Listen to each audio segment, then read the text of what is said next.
occurred to me this week that there's something happening wrestling related that sounds like it was probably a good idea on paper, and then I thought about it, and it's an absolute nightmare scenario for me, and that is a cruise ship featuring wrestling. And I really thought about that, and I came to the conclusion that being trapped on a boat in the middle of the ocean with nothing but wrestling fans would be the fucking worst thing ever. It end up in a massive... Dude, I would, run from the show area and run to the same, 15 dirtbags and Bullet Club shirts with neck beards with their fucking stopwatches. You mean with their fake-ass If it hasn't watches? occurred to anybody, I really hate my own kind. Just like Hunter and I. Whole lot of staph infections going on. Oh my god! I would flee to the one place I think would be safe would be the gym, and I'd be accosted by some asshole in a modern day Maharaja shirt. Fuck that guy. God, Seriously. Jinder Mahal is actually good. Fuck off! Get away from me. He's a jobber. He made a friend of mine vomit. There we go. Arlen got your picture. What a weird day this is already. Story, Arlen worked a show. I'm not sure what exactly you did there, but Jinder Mahal cleaned happened up to the be vomit, there. obviously. Jinder Mahal happened to be there, and Arlen vomited. So what I'm taking away from this is that Jinder Mahal is so bad at what he does, he made Arlen physically sick. And I wasn't even in the same room. I was outside of the arena. Of his bad rate was so foul that it permeated through the walls. Aura of nausea about him, I'm guessing, then? Yes, he's terrible. He's the worst thing ever. But this isn't a wrestling podcast, either. But this is the Fam Zone! Surprise, everybody. I'm back after a week's absence, and I am well-rested and fucking podcast happy. So, I'm Connor McGraw. And I'm Arlen Haro. I'm the only one here. I'm Alan Muir. I'm Hunter Dab. Oh, fuck. Yeah! Nailed it. Usually I'm the one doing that. It's Hunter Davenport if you haven't figured it out yet. And back again, it's Erik Fedorchak. The quintessential fifth Beatle. Yep. Pete He's Best the real here. Pete Best of this. Yeah. Oh, damn. Yeah, we're Jinx. back to talk about CW stuff. Kind of a 50-50 week for me, anyway. It was like a 2 out of 10 week for me. For me, it was exponential decrease in quality. Was that Legends and everything else afterwards? So, in the order that I watched it. I'm the Flash! Although I really liked Arrow this week, so I don't know. Arrow's great. Arrow's pretty good. Arrow was basically number one for all four of us, right? Remember when I hated Arrow? Legends was actually my number one, and yours, according to what I've recorded. So, but I like Legends. Legends was very good. I know. Also. I understand. I'm in the minority here, but I think Legends has also been good this year. But everybody. No, I think outside of their premiere, Legends has been very, very good. And their premiere wasn't even terrible. It was just kind of middling. Yeah. We talk about first Arrow? Yeah. Okay, then. Let's just get this out of the fucking way. Motherfucking Deathstroke. Yeah. Terminator. Very frightening man. Yes. Yep. Yeah, okay, I feel like I haven't seen enough of Manu Bennett as, just Slade. Yeah. He is a frightening individual. He is very scary. Two, I don't know who was underneath all that fucking gear. When because he is sure doing wasn't Manu Bennett. Because I don't. First of all, if it was, I wish it was Manu Bennett because I want to think that he's that frightening. Secondly, whoever is moving under all that gear is a very scary man. Yep. Very scary. Also, he's like a ballet dancer. This was a more savage, just beatdown of thugs than the 1-on-20 beatdown Batman gave those thugs in Batman vs Superman. Mm-hmm. This was. There's no other word to say. This was violent and terrifying. He's first of all, he's stabbing people with his sword and then getting them off of his sword by shooting them in the chest close range with an automatic weapon. Okay. Yeah. And every time he did it, it changed to slow motion. It's awesome. And then when people were entering the bathroom, they're stepping over puddles of blood. Yep. This is why I love Arrow. Oh my god. You all understand now. Like shows, they're kind of squeaky clean to a point, but like when they kind of decide they're going to cross a line, like when they get racy, they get pretty fucking racy, and when they get violent, holy shit. Yeah. I was kind of aghast at how violent that part of the episode was. Well, because I think with how we all watch these shows, we watch them in blocks. So like if you do something like kind of like Legends, which is kind of bubbly and like kind of upbeat, and then you jump to Slade Wilson's fucking murdering time. It's kind of shocking. Yeah. I do like. This is also the display of Deathstroke I've seen on screen outside of Arkham Origins. Yeah. Every time he didn't have the eye patch in those flashback sequences, I get uncomfortable. I'm like, put it back on, please. Yeah. His face needs it, kind of. Please put it back on. Even as camping father, he's terrifying. Yep. Because like right away when he saw that dude who shook his hand, I was like, that was ominous. Yep. And when he has a text message, it's like target found or target or whatever, and the look on his face is like, I'm going to hunt him. It's so good. When he tells his son, he's like, it was the most awkward. Like, I gotta go pee now, but it was like he saw this dude and was like, I have to go to the bathroom. and then went and put on his killing clothes. Well, that's the thing. Like, how long does it take him to put that gear on? Like, he must have taken a good 20 minutes just to disappear to go pee, and then kills this guy. I just really like the simple. I just really like the idea of Deathstroke just putting on all that gear and looking behind him constantly. In the middle of a camping, this wasn't like oh, we're in the dense wilderness of the Rocky Mountains and no one could be here for miles or some shit like that. This looked like a common camping ground. What the fuck was he doing? I don't know. He just walks out of the bathroom with his helmet. Someone sees him. He's like, "Mind your business, or you're getting a throwing star to the eye." There's just a New Zealand camp ranger walking by. Oh, hi, Slade. I see you're working again. Yep. It's like the cops in John Wick. You working again, Slade? Yeah. You could say that. The plot of this episode... Oh, my God. Okay, so the plot of this episode is the return of Vigilante. Much to Hunter's glee, I'm sure. But the reveal... Okay, I'll talk about it when we get to it. Oh, we'll get to that. Trust me. I think Hunter didn't like the reveal. I like the reveal. There are problems with it. No, but... the reveal's actual moment lacks any teeth whatsoever. I know, but just the shock of who it is kind of what... I forgot who it was. I didn't recognize him at all. Yeah, they kind of needed to build him up first. Mm-hmm.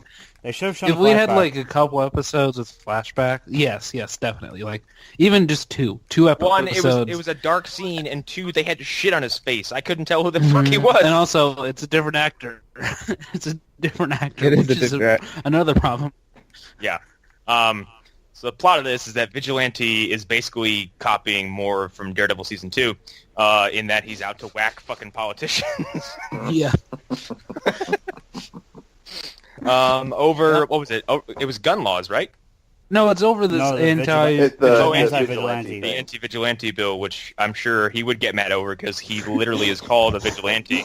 Yep. He's like, well, fuck you too. This feels awfully specific. That's a little nail on the head of my liking. But now that we've learned more about him... I feel so attacked right now. Yes. But now that we've learned more about him, it doesn't really matter because he has Wolverine's healing factor. He has fucking Deadpool. He got shot in the head twice. Well, I mean, he got thrown off a building last season, and we were like, okay, Vigilante clearly has something going on here that we don't know about. He got shot in the head and pulled the bullet out. Now, the thing I don't understand, because I have no idea who this character is because I'm coming in fresh. Oh yeah.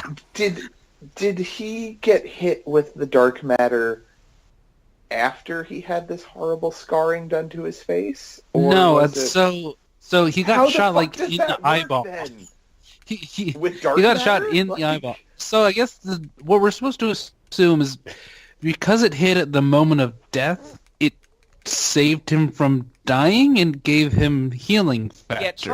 And that's the thing. Trying to explain away what the particle accelerator did to everybody is impossible. So you basically have to just speed force it and be like, it's fucking magic.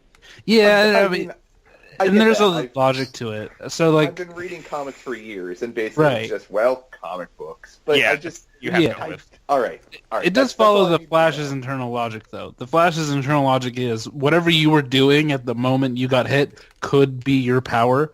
So there was a guy who like fell into like what was it, hot metal, when the particle accelerator exploded, and he has hot metal powers. So There was a dude who got electrocuted. There was a dude who's being electrocuted, and he had shock powers.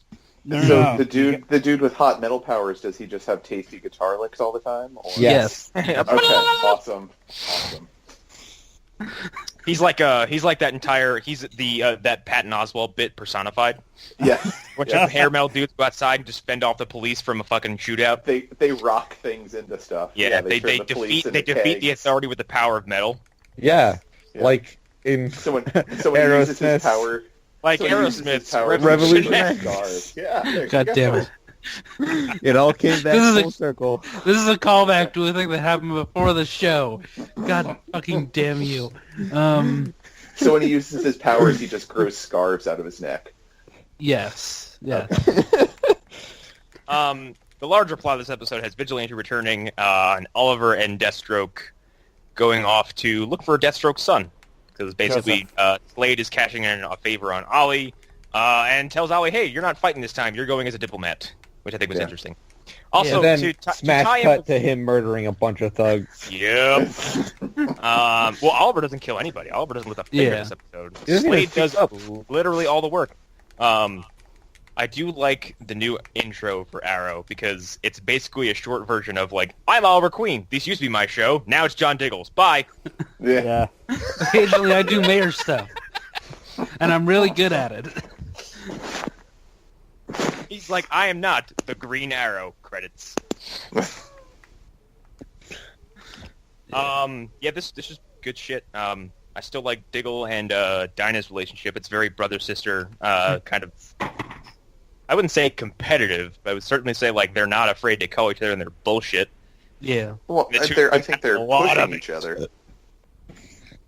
I feel like they're pushing each other. And Yeah. that's the whole crux of their relationship is that He's a cop and he's military. Yeah. Yeah. He's Yeah, a so they're- sniper. And the Their attitudes, they mesh. yeah. they work really well. Like they both want each other 100%, and they're willing to like kind of cut the other one down a size to make sure they do it. Mm-hmm. Yep. I also want to comment that Renee is the strangest looking like official I've ever seen in my life. Mm-hmm. What are you? I work for the mayor. You have a scar on your Yeah. What did you Yeah. do? Oh, bar fight. Don't What's your worry official about it. position? I'm the guy with the scar. That's my position here. I'm scary thug. Except Yep. I'm a good guy.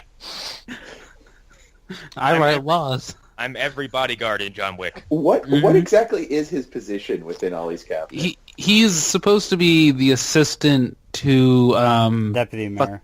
yes, yeah, to the deputy mayor. So he's fucking kidding me. yeah, he's Quentin's assistant basically. So yeah. Uh-huh. Okay. So when Quentin's not there, he's Quentin. Sure. Yeah, that makes sense. Okay. I mean, Yeah. I think Oliver's team, their day jobs make more sense than fucking Team Flash. I don't know what those people do. Yeah. They I think sit around Iris and works look for at a computers all newspaper. day. Yeah. Good Especially old they, Iris. they like come work with us Star Labs. None of you work. No. Oh, you're all living off of the original Harrison Wells' estate. And yeah, and Barry Of getting a his man second who literally mortgage. no longer exists.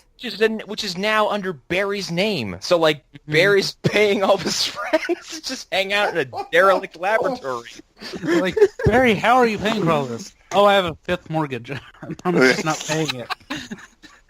What are they gonna do? Take the house? Who cares? Yeah. At the very least, like, that money will probably never go away because Barry has a fucking job and a pension from the police. So, like, it's, like, I don't know. It's probably going to last forever. And I'm sure there's, like, patents and fucking whatever residuals from Wells's life. But anyway. Yeah. Yeah. Back to Arrow. Yeah, this was good shit. And as soon as the action got rolling, I was fucking, if I wasn't in before, I was in now. Oh yeah. Yeah. Also, I'm not a fan of not sexy Will Graham. That's a perfect description of her. She's just there to be bitchy. It seems she's like kind of one. She's like as I was watching it, the same problems with her I have with Elle from Death Note, the adaptation. She's very like, you don't spend time with her when she comes to these radical conclusions. no, she's just So like, it's like she appears out of a puff of smoke. She's like, "You're the Black Canary." Yeah, but that one's more Smack her lips, realistic you than know, some of fucking- those other ones. And she's like, "John Diggle, you're suspicious." Yeah, fucking why? Why is Diggle suspicious? Because he's black? Is that why he's suspicious? No. Well, no, because she knows that the Arrow has been black before the Arrow showed up. We were like, wow, that's like a 6 foot tall black man. I didn't know that the Arrow could do that. And This I is the feel point I like made. they're only This is- pieces. This is the point I made a few weeks ago, is that it's a fine plot point if you ignore the fact that Oliver Queen and John Diggle look nothing alike. And that John Diggle is a bulldog, and Oliver's like a greyhound. Yeah.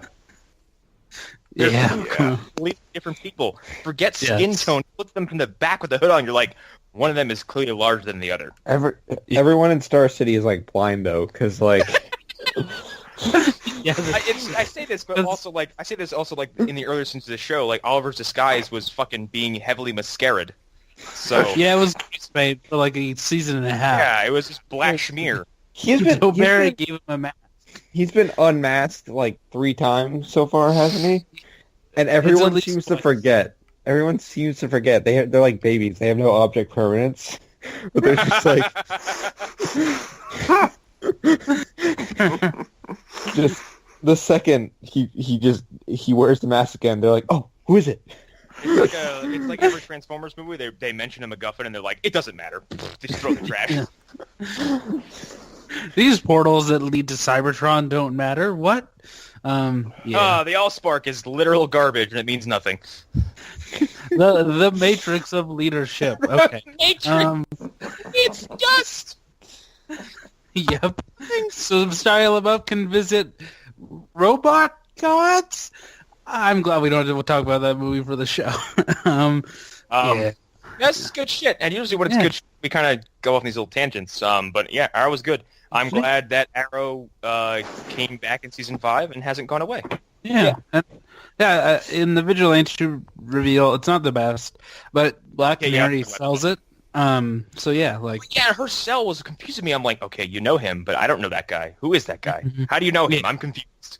yeah, I agree. But she made it work, I think. So, Well, it also helps that immediately after unveiling, they have a scene where she like names him.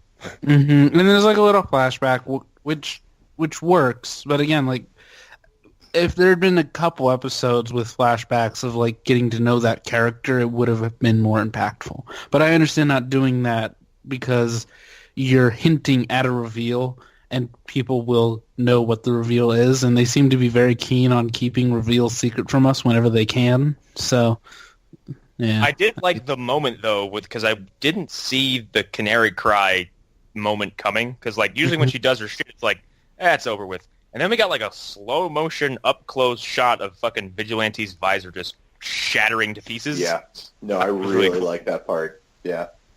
Because I wasn't ready for like a reveal. And I think that's also what was happening. I was like, Vigilante's back. Oh, now I was caught completely off guard. Yeah, so I wasn't expecting it.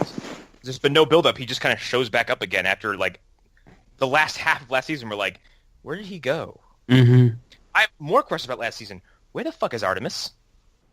She died. Is she just dead? I think she died. I think we're She's- supposed to assume she's She died dead. of a pulmonary embolism. God damn it. You know what the fucking worst part about this Artemis shit is that like they show everyone else. Like Yeah. there's clearly a reason why Artemis isn't here, and we just Dude, don't know. Oliver's baby mama showed up to have a Shakespearean death. Yeah, like I think. She uttered some position that went, eh.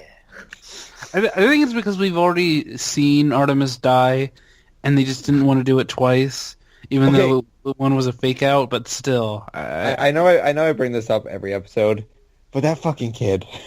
here's the thing: I'm liking William more and more, but I did- understand. okay.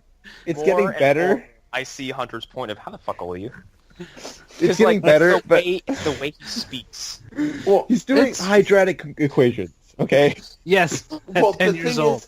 The thing is, though, all right. So when they first show him, or they're first beginning to show him, the camera pans over a book that's labeled pre-algebra. Now, Yeah. I don't know a lot about math, but I'm pretty sure quadratic fucking equations come along after pre-algebra. Let me down.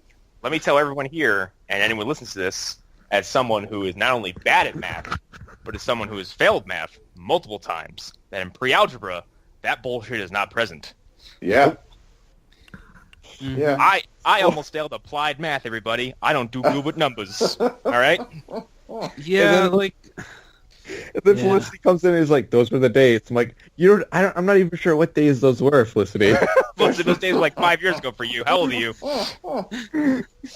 you're like 19.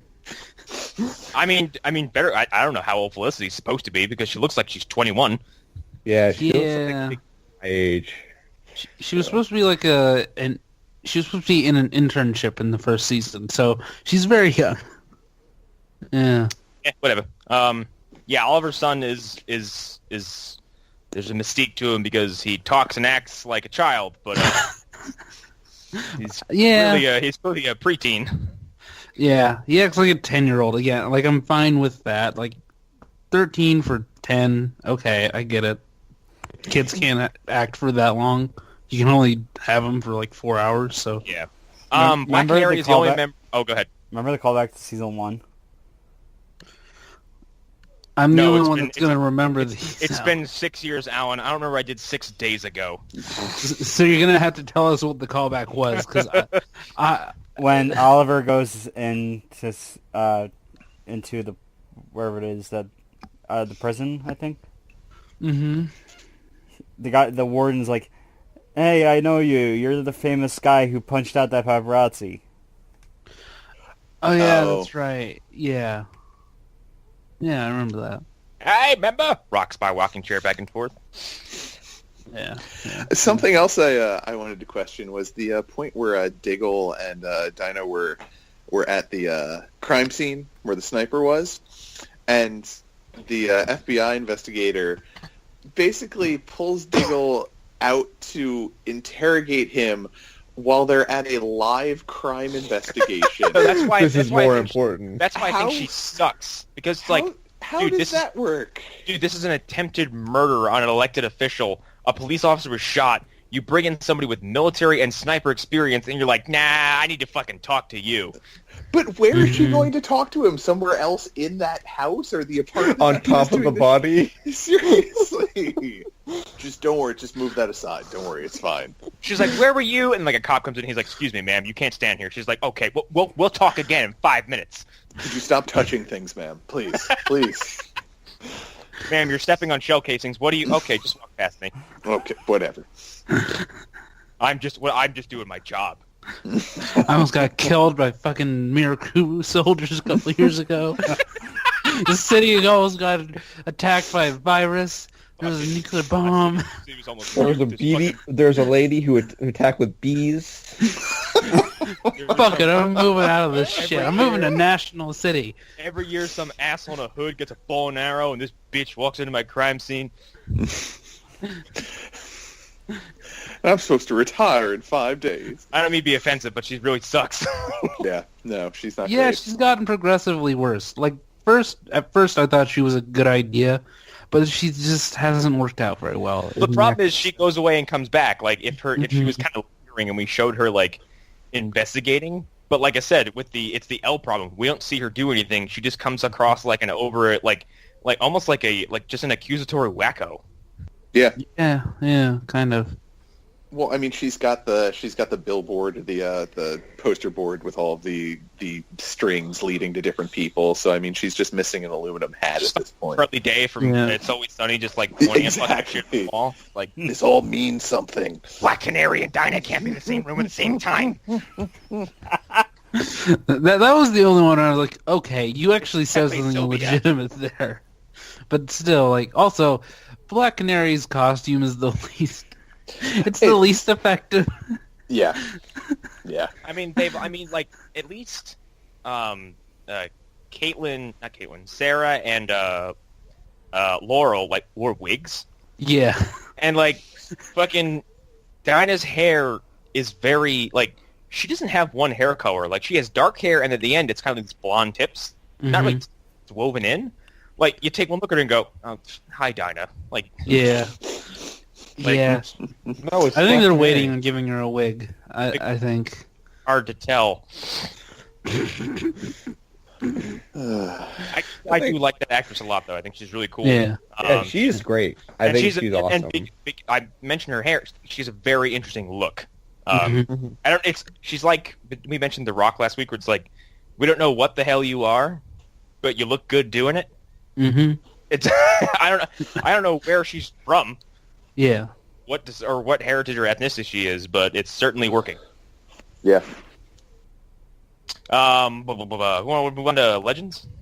Yeah. There's a lot to take in with this Fucking, fucking Mick with the vampire shit is the funniest. Vampires.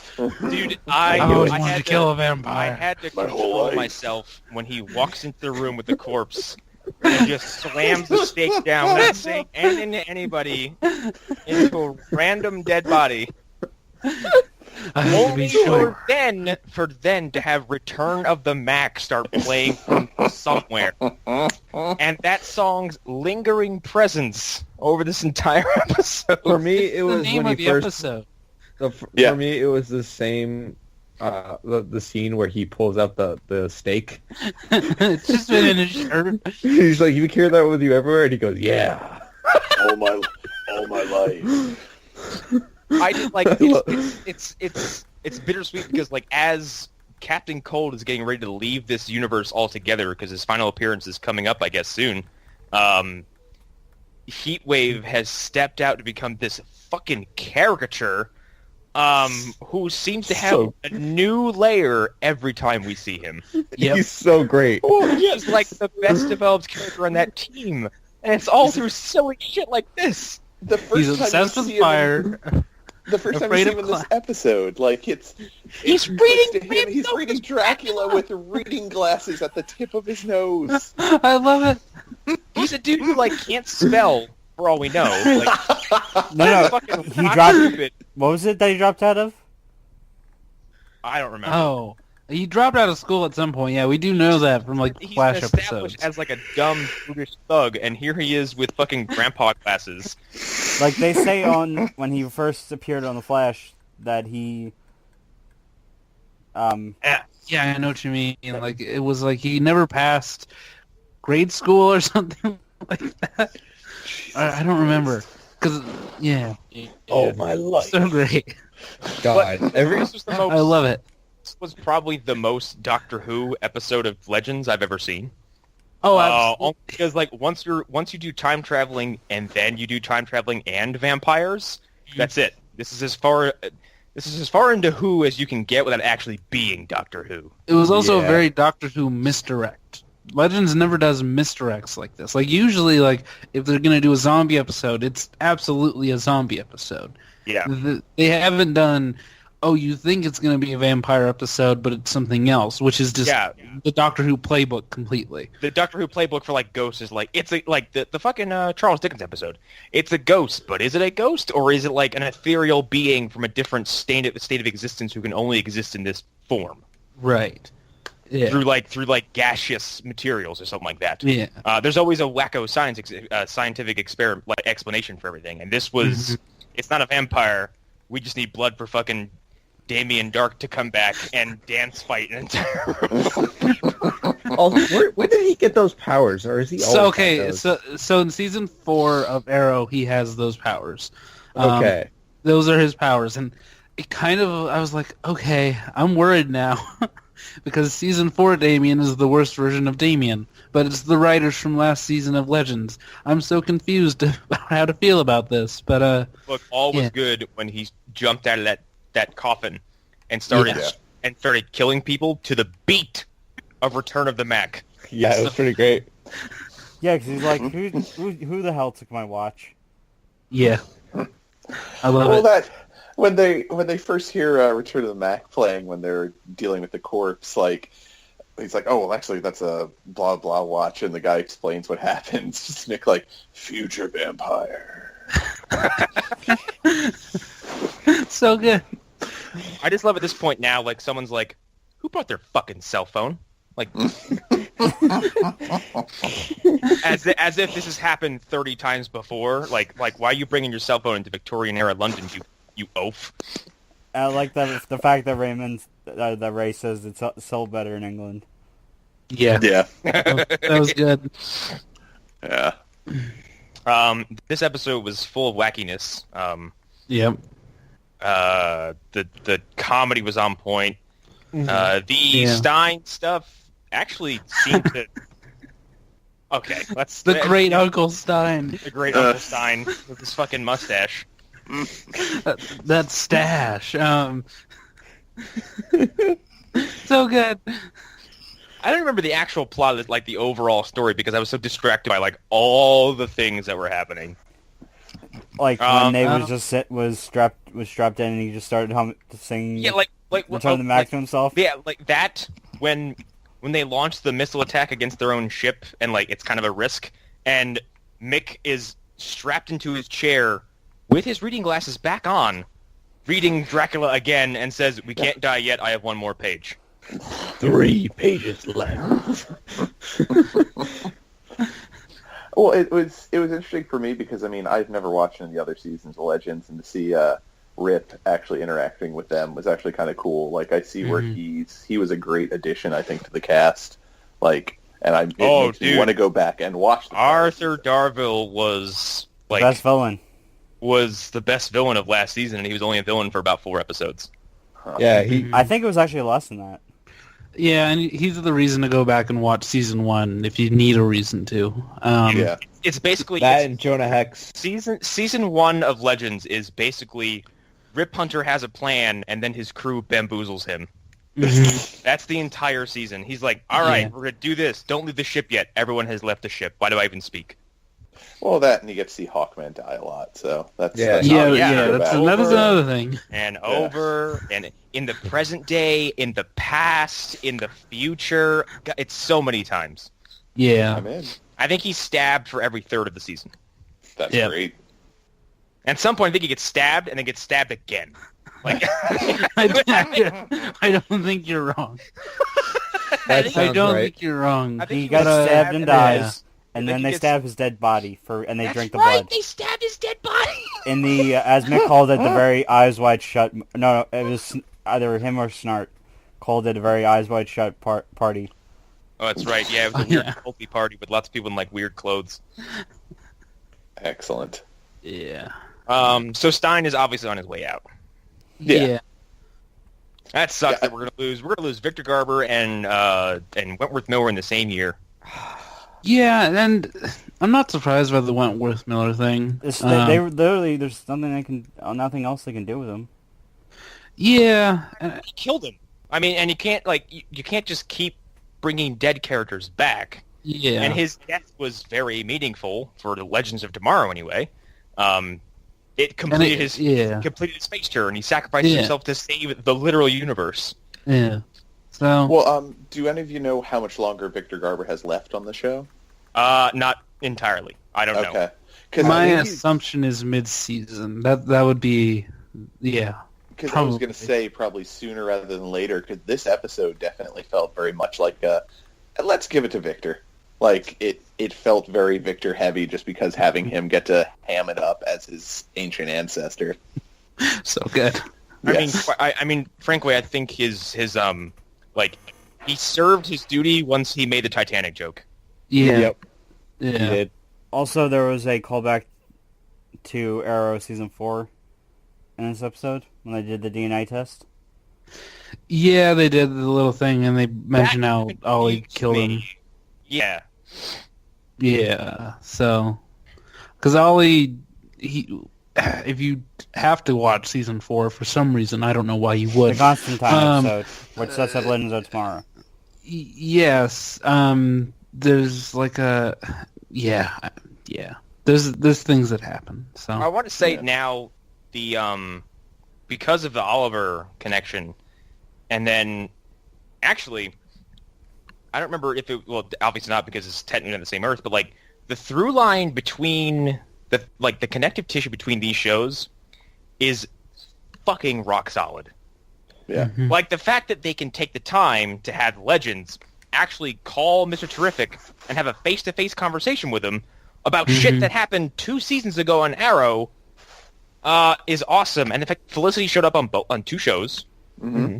Mm-hmm. I think like their universe is connected stronger than the fucking MCU. Oh, it totally is. Yeah, That's- sometimes. That's what Yeah. happens when you actually have the writers talking to each other. You know? Yeah. Yeah, I mean, when Crazy, you have the same huh? writers in a room. Yeah, who'd have I mean, thought it's sad that- one of them's going to be gone soon, but... Shared Yeah. universe. Even though one Yeah, of them well, is a shit. one of them's kind of an asshole. We'll talk about that after we review the show. We'll beat the shit out of him. I don't know why, Yeah. but I was about to quote Korg. I'm gonna what? I was going to make a Korg quote. So you're saying his hammer? So you're saying losing this hammer was kind of like losing a relatively close one to you, right? The hammer pulled you? The hammer pulled you up. My God! God, I love it. You'll hear more about that in our Thor review next week or something like that. It'll be soon. Yeah. You'll hear it. Yeah. Yeah. But yeah, not Arrow. Legends was good shit again. Legends fucking Legends has cemented itself as this weird. It's a time traveling pop culture celebration show that happens to feature some DC C-list characters. Mm-hmm. Well, I mean, just from watching all 4 of these shows in a row, like I pretty much do every week, like, Legends is definitely the comedy relief out of everything.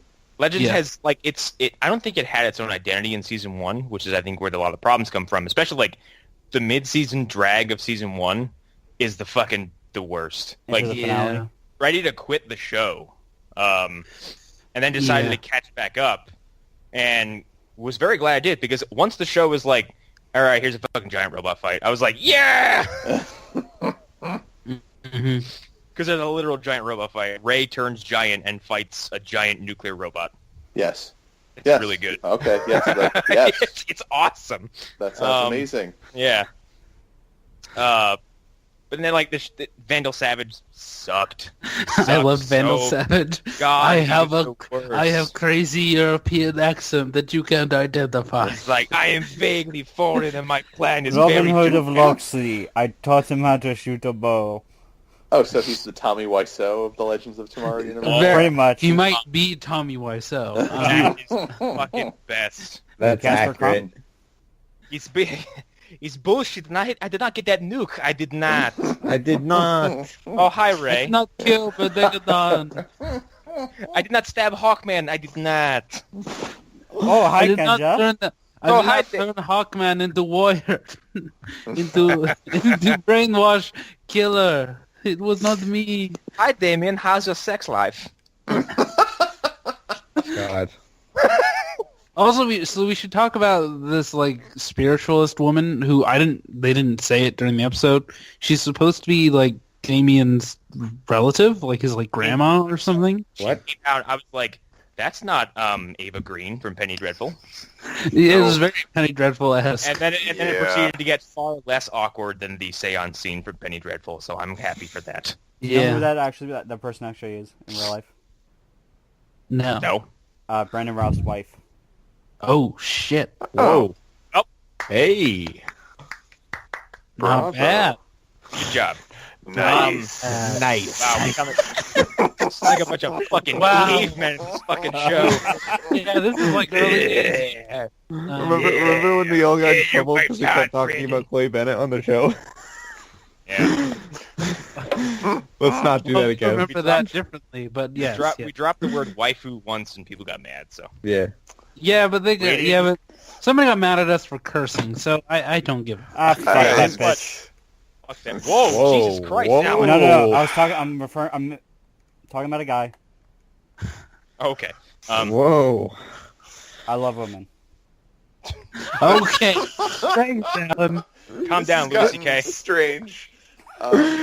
This is like when you posted on the comedy button, like, I really do feel sorry for women or whatever, and then when they all freaked out on you for sounding insincere. God damn it.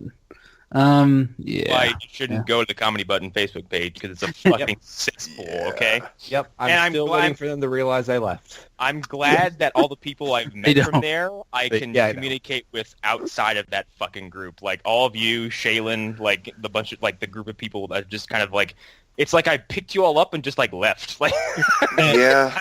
I have the exact same feeling about it.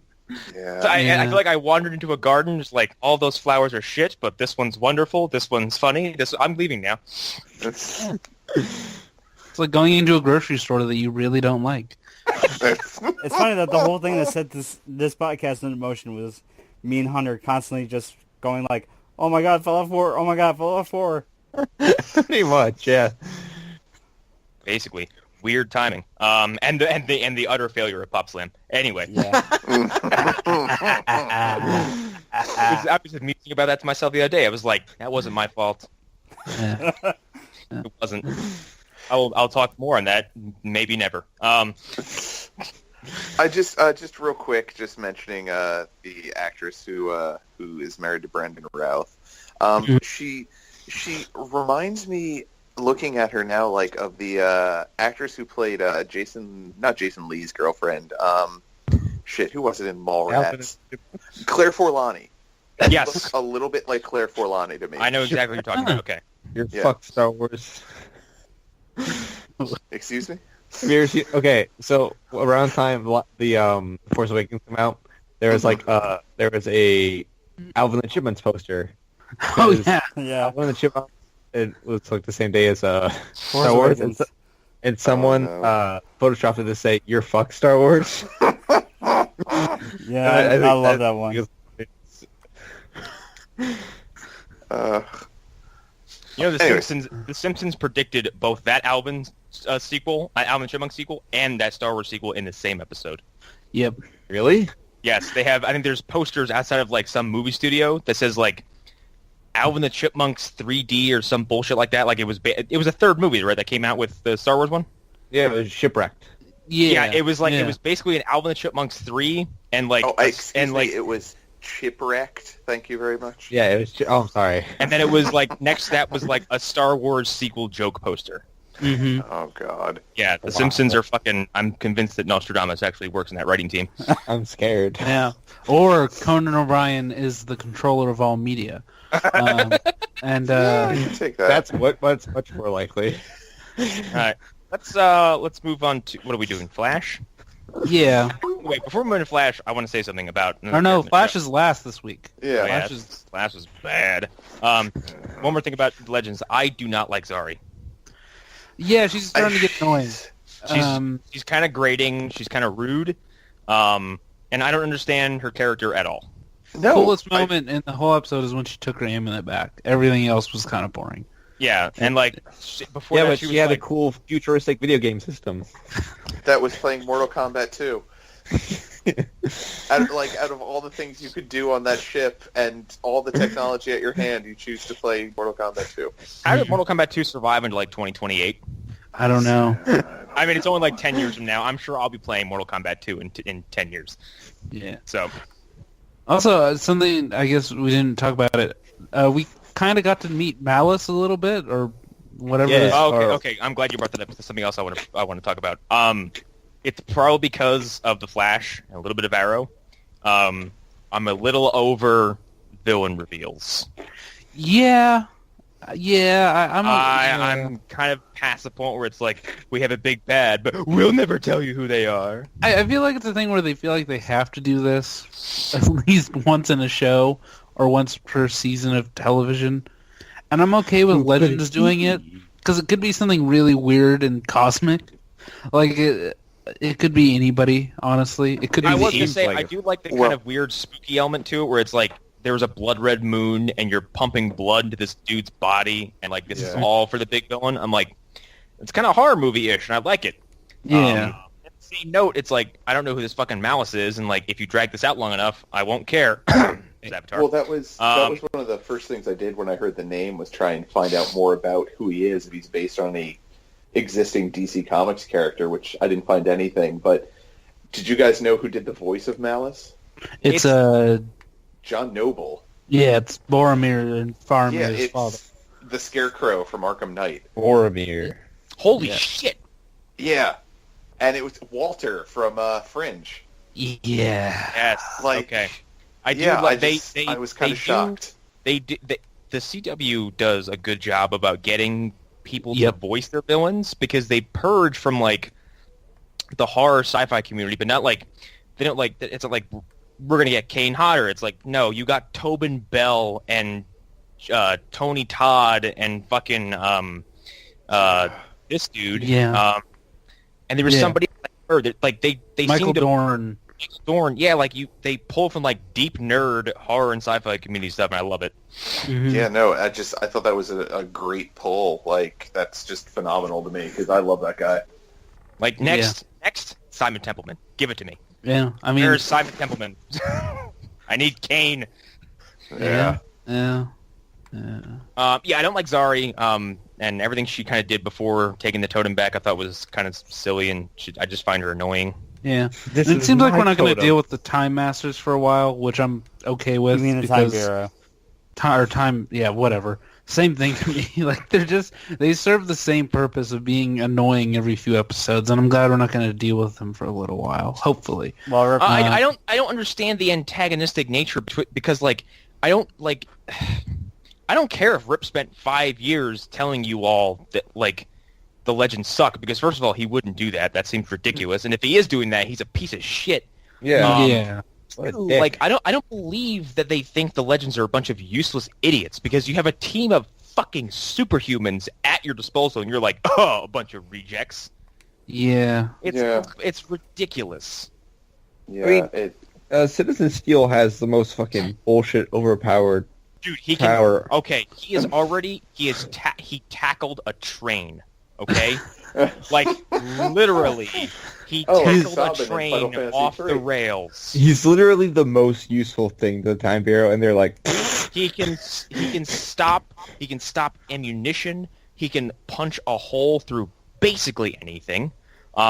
He's, for all intents and purposes, that team's Superman. Like, yeah, he's got hemophilia though. Not anymore.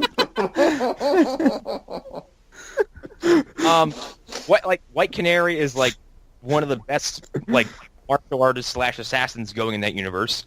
Firestorm is a walking nuclear weapon.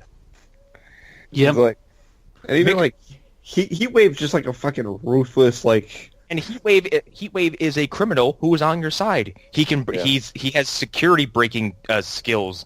He's a thug. He can interrogate people. Like, they all have a skill. They're all useful. And the way the Time Bureau treats them is ridiculous, because all we've seen in the Time Bureau is a bunch of asshats in suits who get fucking beat up. And Gary. And we see the situation in which you do need the Legends. When a guy like Damien Dark shows up, who can just like throw you across a room, not even with his hands. He just and then you're gone. Tell the very team who helped stop him, oh, you're useless and you're a bunch of idiots. Mm-hmm. Dude, this team stopped a time-traveling murderer who was basically about to, like, no, I'm sorry, wasn't about to. He did. He rewrote all of reality, and then they wrote it back. Yep. Like, just like breaking time, clearly it's fixable, because they're all working on it right now. It seemed to be a temporary problem that they're overreacting to. Yeah. And I think their presence just bogs down the show. So yeah, I agree with you. The fact that if we don't see him for a while, I'd be okay with it. Yeah. Well, and I feel like it's just adding extra layers to a plot that doesn't need to be there. Nope. Like they're just adding this extra antagonism when they could just be continuing to further push the. All right, we have this big bad of Mollis. Let's move forward with him. I think it's reactionary to people saying, "Hey, Rip Hunter made a good villain temporarily," and they're like, "All right, let's ice skate on that pond for a little while and let's make him an antagonist." So yeah, let's make him an asshole, not a villain. Yeah, which is not cool. I want to see, because like Rip Hunter in this episode is kind of a dick. Yeah, like if you want to do Evil Rip again, like I don't know, make a clone or something. If you want to do Evil Rip again, mustache. don't dip your toes in the water with fucking Evil Rip. Have him start breaking people's necks again. Yeah, totally. He gets hit by lightning and suddenly he's Evil Rip again. Boom. Or he gets hit by dealing with multiple time frames, so why not just have the Rip Hunter who was evil then come back into the future somehow? Dude, they've already Time remnants are a thing. They don't make sense, but they're a thing. Yeah. Oh, you could totally have like maybe there's a time remnant who's on the ship already. Dude, you just don't know he's there. It's been a year and a half. I still can't explain time remnants to anybody. Yeah. Yeah. So take advantage of the fact that nobody knows how to explain Nobody them. understands it. Exactly. It's there's almost a time like remnant Rip. It's like the Speed Force. It's like, how does it work? Look over there, and you run away. Yeah. Totally. It's a place that's also an energy source. That's also a conscious living thing that you can visit and then draw power from. What? Yeah. Just if they ask, I can show you the ways of the Force. We are the Speed Force. Dude, when people ask me, and they rarely ever do because I don't hang out with people who are as weird as me or you or all of you. So when people hypothetically ask me, and these people are also hypothetical, how does when they say how does the Speed Force work, Connor? I stick my hands up, kind of like a like the Y symbol from YMCA, and just do jazz hands. And I go, I don't know, it's fucking magic, and then I walk away from this hypothetical person who doesn't exist. You need to look at these hypothetical people in the eye and just tell them we are the Speed Force, and then walk away. We are the Speed Force, okay? We are in this together. The Speed Force is not a place. The Speed Force is not a place. It's the people. It's an us. Well, people used to call it magic. Now you call it science. Where I come from, they're one and the same. It's meow meow. Yeah. That's basically what it is. I think we can move on to Supergirl, which is a hazy, distant, week-old memory for me. So, Morgan Edge is a monster. Yeah. Yeah, that's the point. Yeah, he's kind of he is worse than Lex Luthor, I think. Like, yeah. Lex Luthor's also a pragmatist. But he's a pragmatist with a huge ego. Yeah. Lex Luthor probably would draw the line at poisoning kids. I think you're absolutely right. I think he would. I think he'd be like, "Whoa, dude." Yeah. I'm just imagining like Lex Luthor in a room full of people going like, "Whoa, you guys are fucking nuts!" All right. Which version of Lex? I may have tried. It doesn't matter. I was about to say I may have tried to drown North America with a giant fucking continent made of kryptonite, but you guys talking about killing kids? Well, that's not the worst thing that Lex has ever done. No, okay. Moving on. Never mind. Yeah, took you a second, didn't it? It took me a second. Hey, by the way, from a very personal place, fuck Kevin Spacey. Yeah, fuck Kevin Spacey. The chances of us doing Superman Returns on this podcast much lower than they've already been. Dropped precipitously. Getting slimmer and slimmer every day. Yeah. But yeah, no, I don't know. This episode of Supergirl I thought it wasn't as good as the last two, maybe, but I think it's a mess. It's still like I've said before. Like I still feel like Supergirl is the emotional core of all the CW shows. I agree, and it continues to show that. I think that this season is overall better than last season, but at the same time, there are some really parts that really drag for me. Okay, that's The where I'm rain gonna, stuff can all go away. that's Yeah. where I'm going to chime in, and this can change, but Mm-hmm. at this moment in time, on this day, I don't think I care or like Supergirl that much, and that kind of upsets me. I feel like there's always going to be one though for everybody. They're just not going to tune into like on a philosophical level. It's going to be like, this isn't the show for me right now, and it's just the nature of we have 4 of these shows. Some of them are going to connect more than the others. So And I like the fact that this show exists, because I think in the current landscape of superhero and comic book like TV and movies, Supergirl is a necessary figure. Especially considering like people are like, we might get a Black Widow movie, and everyone's like, haha, fucking believe it when I see it. yeah, and it's nice that half of these shows have a female lead. The female Like- leads in who are not Iris West. Yeah, Are We usually are Iris okay. West. We are Iris West. Are okay to awesome. Like you go from like I think the peak is Sarah Lance without Yes. question. Yeah. Yep. yeah. Yep. She's my favorite woman on all of these shows. One because like she fucking commands that team. And Better you're just than like, Ripton. okay. You're just like, Yeah. all right, listen to her. She's a stern taskmaster. Oh, and there's she's the lead of that show. Like, it There's doesn't another- matter. Unquestionably. You There's can not- just feel her intensity when she just doesn't say anything. You just feel it. Like at any point, she could snap and like kill you. No, like, Yep. and that's the thing. Like, she has a cold stare. I kind of I believe her as a fit like super killer. And she's funny, and she's Yeah. and she's adorable. Yeah. there's And another she can seduce anybody. Yeah. there's And, another yeah, callback to season 1 of Legends. Yeah. was The Rip says, "Remember what we did at the Grey Hill building?" oh yes, that Yeah. was okay. That was before we officially move on to Supergirl. That Yeah. was pleasant. I did love the fact that they teamed up for a minute, but then I was really let down once Rip was a giant dick. Yep. And got himself to the Yeah, point where Sarah was like, "Fuck you, Yeah. we can't trust you anymore."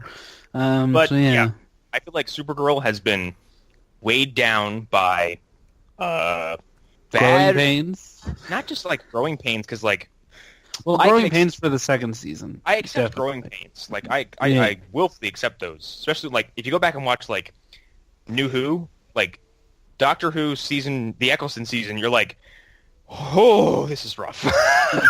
Yeah. They don't know you're what like, they're you're doing. like it's good, but it's rough. Yeah. And like you can start to see like towards the end of that season, you're like, oh, like you can feel the magic bubbling up because it comes up every few. We've mentioned this several times. Like the Doctor dances, Dalek. The last run of episodes of that season are awesome. Eccleston's a good Doctor. The problem that the show suffered from like low production values, kind of hokey writing. The first villain you see are literally plastic mannequins. Yeah. And then Forgot about fart that. monsters, Oh, like, God. and they can't decide between. It's is like the tone. What the tone is? Is it Star Trek or is it Power Rangers? I was about to say And- it's the most it's so early days Star Trek where you're like the villain is a fucking tree, or something stupid like that. Or like it's someone is eaten by a trash can in the first episode of New Who. Okay. Yep. And again, fart monsters who wear human suits. Yes. This is a thing that happens. And like Yeah, that episode is dealing with like nuclear Armageddon, and you're like they're fucking farting. Wasn't that the episode where Sean's mom from Shaun of the Dead ended up killing all the aliens at the end of it? Yes. Yeah. Yeah. And then Yeah. she becomes the prime minister. Yep. Yep. Yes, we know who you are. Yeah. And like Supergirl, I think, like I said, suffered from certainly some bad production quality values. Fucking what's her face, Livewire. Yes. I think Guardian's presence in season 2 was like the biggest fucking detriment that any of these shows have seen. Season 1 is kind of boring It's to mixed. good. Season 2 is boring to great. Mon-El was a detriment. Yep. And I think towards the end, especially, it's kind of the other side of the Iris problem. We were like, all these fucking dudes who serve no purpose, who you have beefed up and nerfed Kara for unnecessary drama, and it feels like padding. And I've just kind of grown tired of it. And I'm glad Mon-El is gone. I'm glad Jimmy Olsen is back to being a regular ass dude. Yeah, but I think the first 2 seasons have kind of like left me going like, Yeah, I know what you mean. See, and that's the thing coming into this season, like the first episode dealing so heavily with Mon-El, which, I didn't know anything about him, but I was kind of concerned when I first saw it because I was like, oh God, is this what it's going to be like? Is that she's going to be constantly dealing with... and that's part of the problem. It's being soapy is fine, but even Arrow learned from this lesson, if you're too soapy, you'll lose people. And Arrow Season 1, like, you get to a point where you're like, okay, how many fucking relationship dramas are going on right now? I think it's like 5 at one point in an episode. You're like, I don't give a shit about those two or those two or those two or those two. Yeah, there's like a square dancing episode, basically. It's ridiculous. No, like not literal square dancing, metaphor. I was going to say it was an episode string of episodes where like it's literally rotating couples, and it's not interesting at all. Yeah, it's like Ollie is jealous of Tommy, and Tommy is jealous of Oliver, and then they're both jealous of now Oliver's mom is having relationship problems. Fucking what? Walter was awesome, but yes. I feel like with Supergirl, it's having to walk a really, really narrow tightrope of it wants to be a show that's specifically, at least in my mind, it seems to be specifically empowering for women because it's primarily a female-driven show. All right. No, well, that's great, and I'm all for that. But it also is trying to fall into the CW way of doing things, which is going to have relationship issues. And also has a team. They've nerfed Supergirl. They nerfed a Kryptonian so that she can week to week have a problem that is completely unbelievable. Why were we worried that she can drown? She can breathe in space. Yeah. It doesn't work like that, Connor. It doesn't. It doesn't work like that. I'm sorry. So your lungs can fill with nothing and be fine, but if your lungs fill with water, you're fucked. Yeah, there's got to be something in there. That's the thing. I don't know. I think you have the same problem as a Superman TV show, where it's like, what on earth on a weekly schedule could make me think there's any sort of stakes or danger? Yeah. True. Like, that did become the problem with Smallville, where it was like, everybody else would be in danger, and you're just like, well, Clark's going to show up in 5 minutes, and then the whole episode will be over, so I just have to wait for that. Which, speaking of Smallville, there'll be some real fun stuff to talk about after we're done talking about the shows, too. It really is just everywhere, isn't it? God damn it. But yeah, That's my Supergirl rant. I don't remember much in this week because I think I just tuned out. This is an episode where that makes sense though. Yeah. Because I'm having a hard time remembering it. It speaks volumes when all I remember is a breakup between Alex and what's her face. Well, And that was sad. I think That's that the was most memorable stuff. strongest Really. thing in the entire episode, honestly. But it's also the stuff that's most mishandled, I think. Like, you don't see the actual breakup. You see, like, the aftermath of the breakup. Yeah. Yeah. And then, like, like, that half, like, we're not quite broken up yet thing, or whatever. I certainly applaud this show for just being like, yeah, lesbians, who cares? Yeah. Like, and having so many open characters. Yeah. Well, and I think that's where Supergirl could get much better and be a stronger show is if it didn't always focus on Supergirl, which I know would defeat the point of having a Supergirl show. No, and you know what? And no, you're right, because The Walking Dead is a massive success that for whatever reason is massive success despite being one of the most repetitive experiences on Earth. And when they break their own formula and focus, like, narrow down the microscope onto a single character, the show comes to life in ways that I didn't think were imaginable. The Governor episode from season 4 is like excellent television. Where he kills 2 zombies with his bare hands. Yeah, like you see a villain who has been a piece of shit the whole time, and you're like, oh my god, I feel sorry for this dude. And then you watch him he goes 99.9% of the way into a redemption, and then in the final few seconds, fucking gets pulled right back into darkness, and it sucks.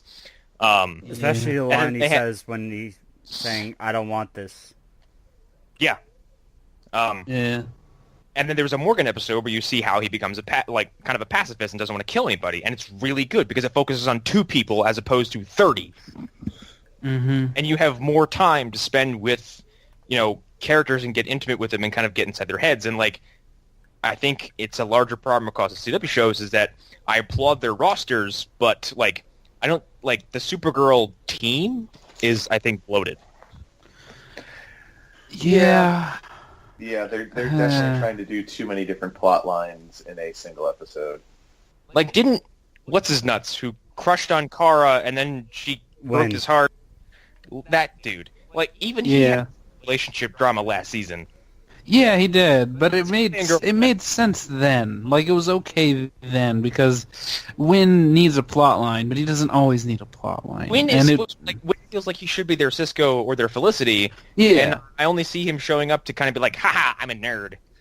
Yeah, I agree, but he does stuff he's the reason that they find out that the weird not lead stuff is in the water or whatever, and that's the problem with this. What the fuck?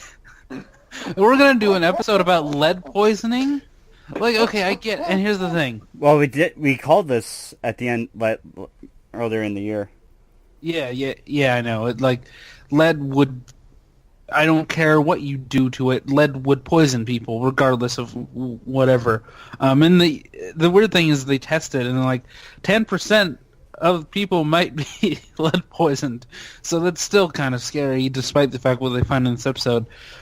But this entire episode feels like it's built around the moment where those people are chanting outside Lena's building, "Lock her up." Yeah. That's what this whole episode is built around. Yeah. I have no doubts about that for a second. They want to do a Lena-Hillary Clinton parallel. And they came up with the thinnest possible way of doing that they could think of that made sense within the canon of what's already established. And they wrote a story around that. But it's not a very strong story. And I get it.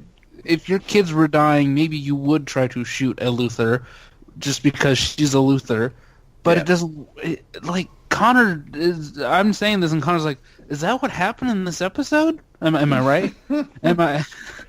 Because I couldn't remember this until I started rewatching the episode. Because it was so dull and so uninteresting. And again, the only stuff I remember is the breakup stuff. Because it is the most memorable part of this episode, other than the ending part, where that and Morgan Edge poisoning children. Where Morgan Edge is like a serial killer. He's like Hannibal Lecter. What the fuck? It almost seems like too much for these kinds of shows, where it's like Damien Dark is like, I have mystical powers, and I'm going to take over the world, and Reverse Flash is like, I have speed powers, and I'm going to change the world, and here comes fucking Morgan Edge. He's like, I'm going to kill kids. I'm going to kill kids to get revenge for like being fucking, slightly inconvenient. He's the fucking Brock Lesnar of the CW universe. He's like, I'm going to fuck about your kids. Who's building a shed? Who is sliding a slide rule? What? Is a horse counting in the background? What's happening? Somebody's doing their taxes. That was me going downstairs. Oh, okay. Are your stairs made of, like, old, crude wood? What was that? Is your house haunted? No, it's not haunted yet. It's not yet. That's why I had to go downstairs. Yeah. Working on it. He's like, the walls have only just started bleeding. It's an old house, all right? It's over 200 years old. I mean, the bathroom fills are flies every once in a while, but it's no big deal. Yeah. 999 happy haunts. Every time I go to the attic, I hear, get out. But it's fine. Speaking of Supergirl, and it really sucks because Melissa Benoist is the best. She is the most adorable human being on the planet, I think. Yeah, probably. Perfectly cast as Supergirl. Like, if she was cast in one of the movies, she would be perfect. Yep. Yes. but Yes. she's on the TV show, and she's still perfect. I mean, I was sold in her being Supergirl, or even her being on the big screen when they did that promo with her wearing Wonder Woman's boots. Mm-hmm. Which is like, I forgot about that. yeah, and she's like, oh, these got them from a friend. I'm like, same universe, same universe. Yeah, but I was like, it's there. This episode just goes some weird places. Like when she's talking to Rain or whatever, and she's like, your daughter's going to realize that you're an absolute badass or whatever. And it's like, I get it, hashtag feminism, whatever, but you're just like, it's forced. Oh no, we're not there yet. Oh no. We'll get there. Well, no, like there was some hints of it in this episode, and it felt like they were like getting us ready for the Flash episode that they knew was coming. Yeah, but we weren't prepared. Yeah. No, we were not. We were not prepared at all. Nothing can prepare us for what is to come. I don't know. Like, Well, there are times when I'm watching Supergirl, and mind you, it's only been 5 episodes, but I definitely feel like there's an old exec at the CW, WB, just suspenders, glasses, balding head with a cigar in his mouth. He's just like, let's make one for the ladies. I love it. And granted, I'm saying this as being very self-aware that I'm in a podcast with 5 dudes whose ideas of feminism may or may not be I'm not correct gonna understand. or inoffensive. I'm not going to understand it as well if unless I was a woman. Like, Right. I can't be in your shoes because I'm not in that position. Therefore, I don't know what it feels like to be suppressed because you are a woman. Yeah, And that's or like abused by a man of power. Or abused by a man in power, like your executive producer Andrew Kreisberg. Anyway. Oh, damn. Damn. Drop that So mic, boy. I say that again that being a dude, like I don't fully understand your struggle. I empathize with it though. However, I think that there are people on this team who may be a producer, who may be a writer, who may be someone who kind of makes things move, whose idea of feminism is just to take this word that he sees as a buzzword and just kind of just push it in your face. Actually, it makes more sense considering recent news. I was thinking about all that. Yeah. Yeah. So we're gonna talk about that? We are. I don't want Not to. right but now. we're gonna Not have right to. now. Not right now. Let's Alright, wait we'll until say we that. get to the penultimate. Let's speed through Flash. Yeah. Oh, Ultimatum? Ugh. So, No, I mean, no, Allan, stop. I really don't want Wait, to read that. wait, I'm what gonna is make- oh, I'm So gonna wait, make I do you. want to. I do want to talk about it next week. Next week, Supergirl looks interesting. Young Supergirl sounds like a good idea. So that's okay. yeah. I'm into it. So, tying into this very problem we just talked about was the Flash this week, which, like, to its own, like, okay, to its credit, decided, hey, let's sideline Barry. Let's not have him suit up. Let's have him go to his bachelor party and kind of make him and the dudes like a side act while the women get into their own shenanigans and kind of save the day. Yeah. Cool on paper. Your execution was fucking miserable. Oh, it was abysmal. It was Right. abysmal. If you pitch me an episode about Caitlin Snow as Killer Frost fighting a crime boss who also is a meta, I would be very into watching that episode. This execution was a fucking, like, okay, let's start with Immunit Black, who, what the, Where do we start, though? what the fuck happened to Katie Sackhoff? I did not realize that was her. She Here's the doesn't, thing. That was her. this is the first time I've She seen her made a anything. choice. She just sucked. Yeah. She made a choice to suck. She made a choice. What was with that accent? I don't know. Like, I don't understand. Dude, I don't, like, she was Cockney, and then she wasn't, and then she was, like, Australian, and then she was back to Cockney, like... And then she was like a She'd be like- proper she was- British woman. She was eh? like, "Boy, love, why don't you get me a cup of coffee down there from the store?" I'm like, "Where are you from?" She should have been on the Legends episode this week. God damn it. There also boy. didn't seem to be a reason for her other than, like, let's give her an accent. Yeah. No, I feel like something Let's that make she Katie decided to Sackhoff do. work. Like, I feel like they cast her and she was like, I'm going to do an accent. And nobody stopped her. Well, okay, then the biggest problem. Nobody around her said no. Hey, Yeah. what the fuck are you doing? And she's like, I was Starbuck, bitch. And then she just She just does it. She was like, I was in that Vin Diesel movie.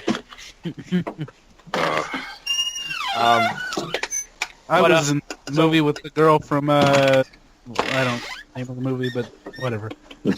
I was in the movie with Seth Green and Karen Gillan. Oh yeah. Okay, that's so right. her accent, her performance is like god awful. Her look is cool, but then her powers, I'm like, that's the fucking silliest shit. I'm like, so she has like magnetic powers, right? Like Magneto. No, like one specific metal though. So Yeah, so one specific metal that she carries around in a bucket. Sack. Why not just wear it all over your clothes? Why not just make a fucking gauntlet out of it or something that you can wear Right. all the time? Well, like I Instead- get not wanting to carry a gauntlet around because I Okay, get that. so your alternative is to carry a bucket? Well, like a belt maybe. I don't know. But Something more like, practical than this. This is the dumbest thing I've ever seen. like boots. I God damn it. This was dumber than Blob in X-Men Origins Wolverine being a fat boxer. Yeah. You're welcome for reopening that wound. That movie's almost 10 years old. It fits in with our 10-year rule. Yeah, So we can do that one. Oh, I can't wait. Like, so Imminent Black is terrible. Her powers are confusing, and her method of executing her powers is kind of stupid. Yep. Especially when, like, why turn it into a glove or a fist when you can just, like, I'm going to take all these metal shards and I'm going to turn you into Swiss cheese. Yeah. Yeah. Just use them like a spear. Yeah. Or as we've seen in X-Men movies, you can just manipulate them to the point where they're like liquid and just like send it into people's bodies or whatever. Like like Magneto using the iron in someone's blood to form a tiny weapon is the coolest on-screen use of his powers. Like, there's room for imagination, and they were like, That's not really how iron in blood works, but okay. who cares? Hey, It's an interesting hey. concept. facts here, sir. Yeah, don't look. Speed Force, okay? All right. All right. But like this was like there's creative and there's like what the fuck are you doing? It's almost like the accent. Maybe she was like, I want my character to have like a bucket.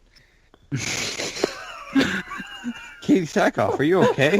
I Katie, want you the all right? bucket. Like where have you been? I want the bucket and my fucking accent, or I'm not doing the show. And if that was the Also, case, her hair. We talked about her hair. her hair and her makeup and like I don't know. It's like this is. I can't. It's Livewire all over again. She feels like something from the '90s Flash show. This isn't. Am I this wrong? isn't as bad as Livewire. Like this is almost as bad as Shade. No. It can't This be is as not bad a as Shade though, because Shade was around for 6 minutes, and then the episode basically turned to you, the viewer, and said, "Well, now that bullshit's over with." So Imminent is dumb. Mr. Fucking eyeball lizard tongue man was dumb. This is what the fuck? The Weeper? What the fuck? The fucking Weeper who cries drugs. Yeah. So fucking dumb. He cries dark matter liquid that'll get you ripped, and basically give you it's tears that are basically dark matter to give you the same effect when ingested as ecstasy. Okay, that's stupid. Why not just make power? ecstasy? Or why not use your connective tissue and get fucking Cody Rhodes' character from Arrow again, or at least the drug he was peddling, and just start distributing Stardust in Central City. Yep. Easy peasy. The only reason I forgive the Weeper is for what happens later in this episode, but I'm going to talk about that separately because it tickled me to death. Then we have the ladies.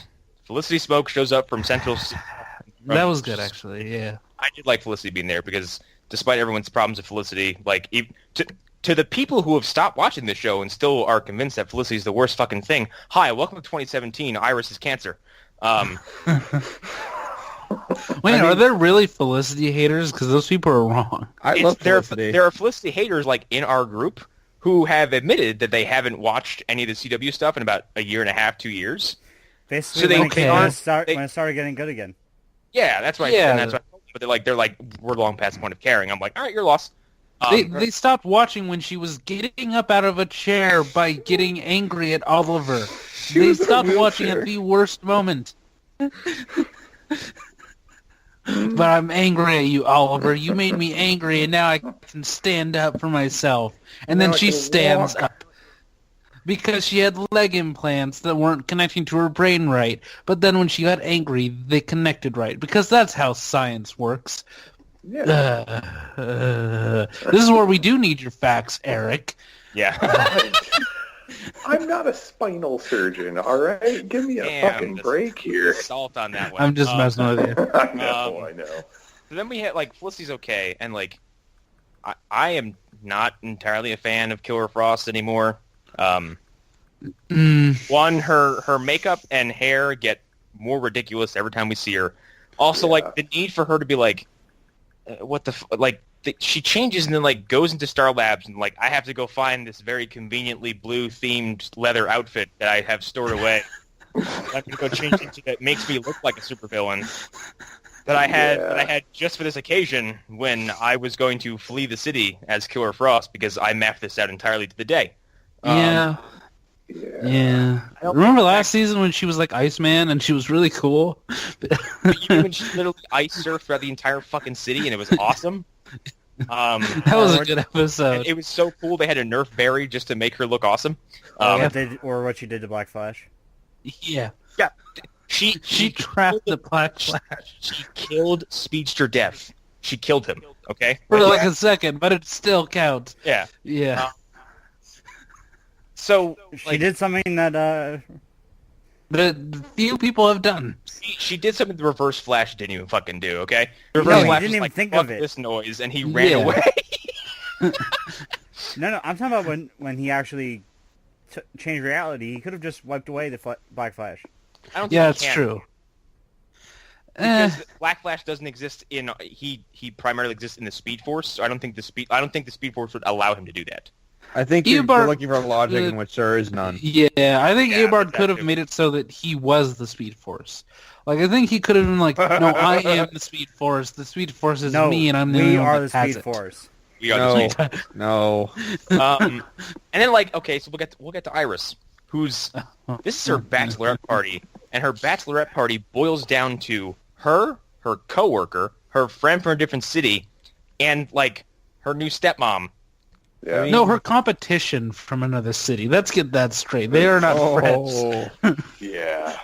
The person who, the other will they, won't they of the Flash series of the entire DC Dude, universe. I gotta tell you, and you know, here's the thing. Like, every time they put Felicity on Barry on screen, I'm like, they need to fuck. Right. Like, I would ship the fuck out of those two, and I don't ever use the word ship. OTP, as the Tumblr girls Yeah, like to OTP. say. What does that mean? One true pair. One true pair. Okay, Yeah. that's stupid, but have your word. It is stupid. It is very stupid, but for this case, it counts. For this case, I am with the Tumblr folks, which is never something I'm going to admit. It's funny because the people they pair people up with in these shows are usually the ones they have opposite chemistry with. Right. Or their adopted sister, and that they shouldn't be dating ever, period. Yes. Yes. That's like the least weird thing about the relationship now. Is it's more like how she's this weird kind of like pseudo psycho who just kind of acts recklessly and kind of there's Iris, whose entire life is now boiled down to 4 people at her bachelorette party, which happens at a where? They go to like what, a fucking eatery? Like a fancy restaurant, I guess. I guess. Do these writers know what bachelorette parties entail? There should be penis and memorabilia all over that. I feel like, dude, Barry's bachelor party was more in line with what happens at a bachelor party. You go somewhere foul, you get yourself dirty, drunk, and fucking covered in food, and then you go home, possibly in jail. Well, his initial party is right up until they start showing old home movies. Like who does that? Cisco. Well, Cisco would do that, but it's like, that's not what those parties are about. That's not what you show at that party. I just think it's really funny just to have like a bachelorette party where you start out with like a strip club or something, and then you're like, you know what, guys, we should watch some old home movies. End the night. And like Barry's party makes more sense. It's his It's his adopted father, his father figure, his brother figure, and like kind of his new mentee with Ralph, who's like someone he's trying to looking to help. Yeah. And Ralph kind of like, Ralph kind of like gets in on it without actually asking or getting their permission. Or Yeah, Forgetting and- about Harry. No, his father figure. That's what he figure. said. Yeah. Harry is a mentor. He's a father figure. Yes. No matter what version of Harry it is, the relationship is always going to be it's father, son, or mentor, or student. It was kind of reversed on the last Harry, but yes. Yeah. He's always going to be there. Like no matter what Harry you're going to deal with, it's always going to be someone who is dealing out advice or helping the team in some way. He is the team's muse, no matter what he's doing. Which is why I'm glad that we have Earth 2 Harrison Wells, because he is probably the best version of Harrison Wells. Which, real quick, I really liked the interaction between Joe and Harrison on when they were at the house, where he just like pours him the brandy, and Cisco's like, "Oh, you should warm that glass." Oh. And then Joe and Harrison just clink glasses. Yeah. So okay, that's the layout of both of these parties, and like, I don't know, it's just it sucked. Every 5 minutes, somebody in the chick party was looking at the screen going, #feminism. I'm like, that's not how feminism works. That's not how any movement works. That's not how people talk. No, it's not. It's how internet people talk. They're like sketch comedy writers. I'm going to use a very popular example because it warrants talking about. But in Mad Max Fury Road, the wives weren't turning, winking at the camera and going, "Female power." Yeah. They were fucking doing what they had to do, and they looked strong doing it because that's just the way it works. One of them was like pregnant too. One Like, of them was fucking pregnant, jumps out in a moving vehicle, and basically gives her life to help the rest of her unit there, basically. Mm-hmm. Like, this woman has physically no business jumping out on like the side of a fucking dangerous war rig and does it anyway. And the whole premise of the movie is looking back at sexual abuse, and saying no more, and they accomplish this without actually having to say it because it's conveyed through images, through emotion, through actions. Like, I think the most powerful shot in the film is when Ankara opens the door of the rig and shows Immortan Joe her pregnant belly and just gives him a look like, "You will not fucking touch this truck." Mm-hmm. And he pulls back. He's like, "You got me." I think it's the best shot in the movie, and it conveys the entire plot.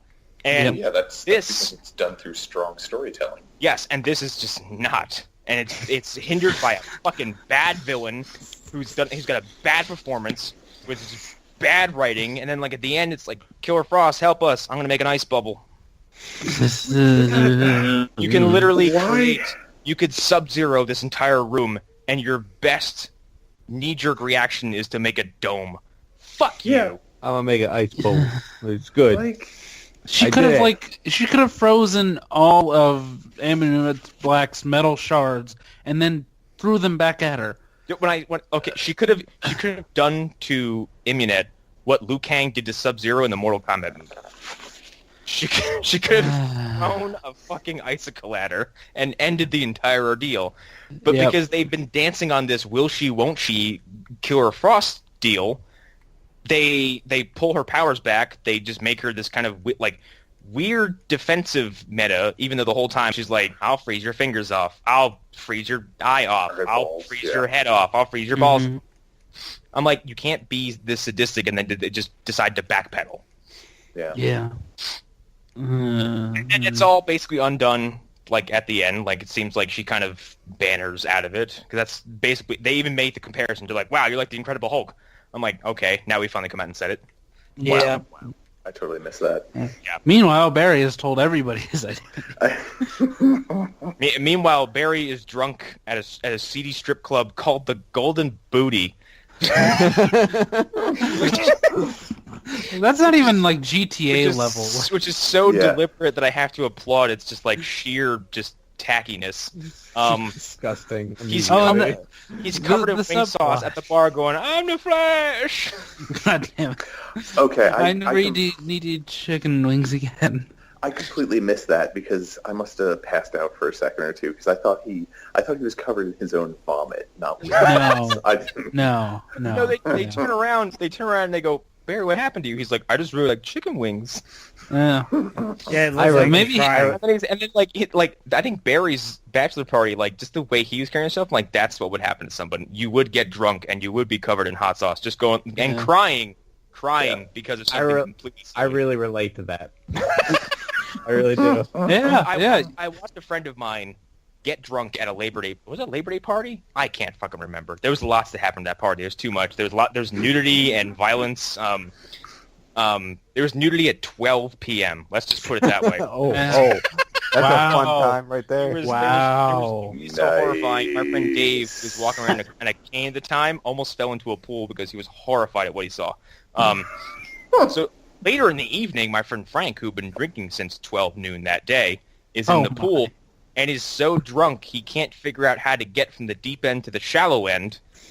So he goes to use a ladder, and Frank's 360 pounds, puts all of his weight on the bottom ladder step, breaks it, falls into the pool, and starts crying because he's afraid half the yard is telling him to walk to the shallow end. My friend Nick starts crying because he thinks Frank is going to drown, and then my friend Vanessa starts crying that I'm friends with her husband. That's how drunk people act.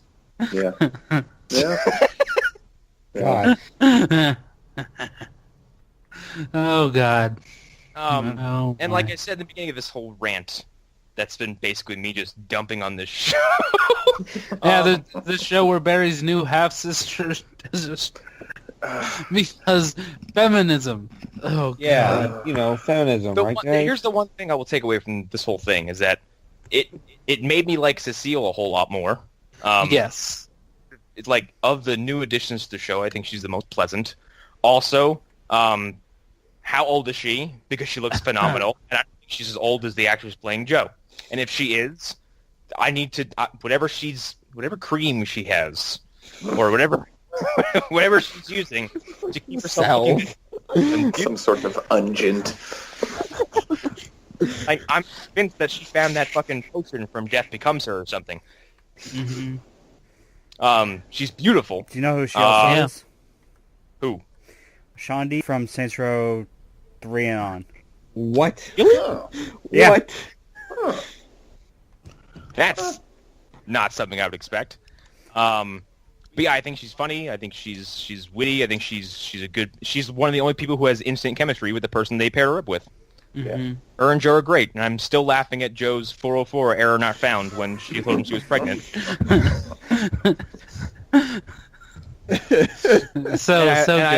I liked all the stuff where Joe is like, I'm fucking terrified to be a dad, and like Barry was like, dude, you raised Iris, you raised me, you didn't blink when Wally came in, you've done all of this by yourself. Now you have a partner. Why are you frightened?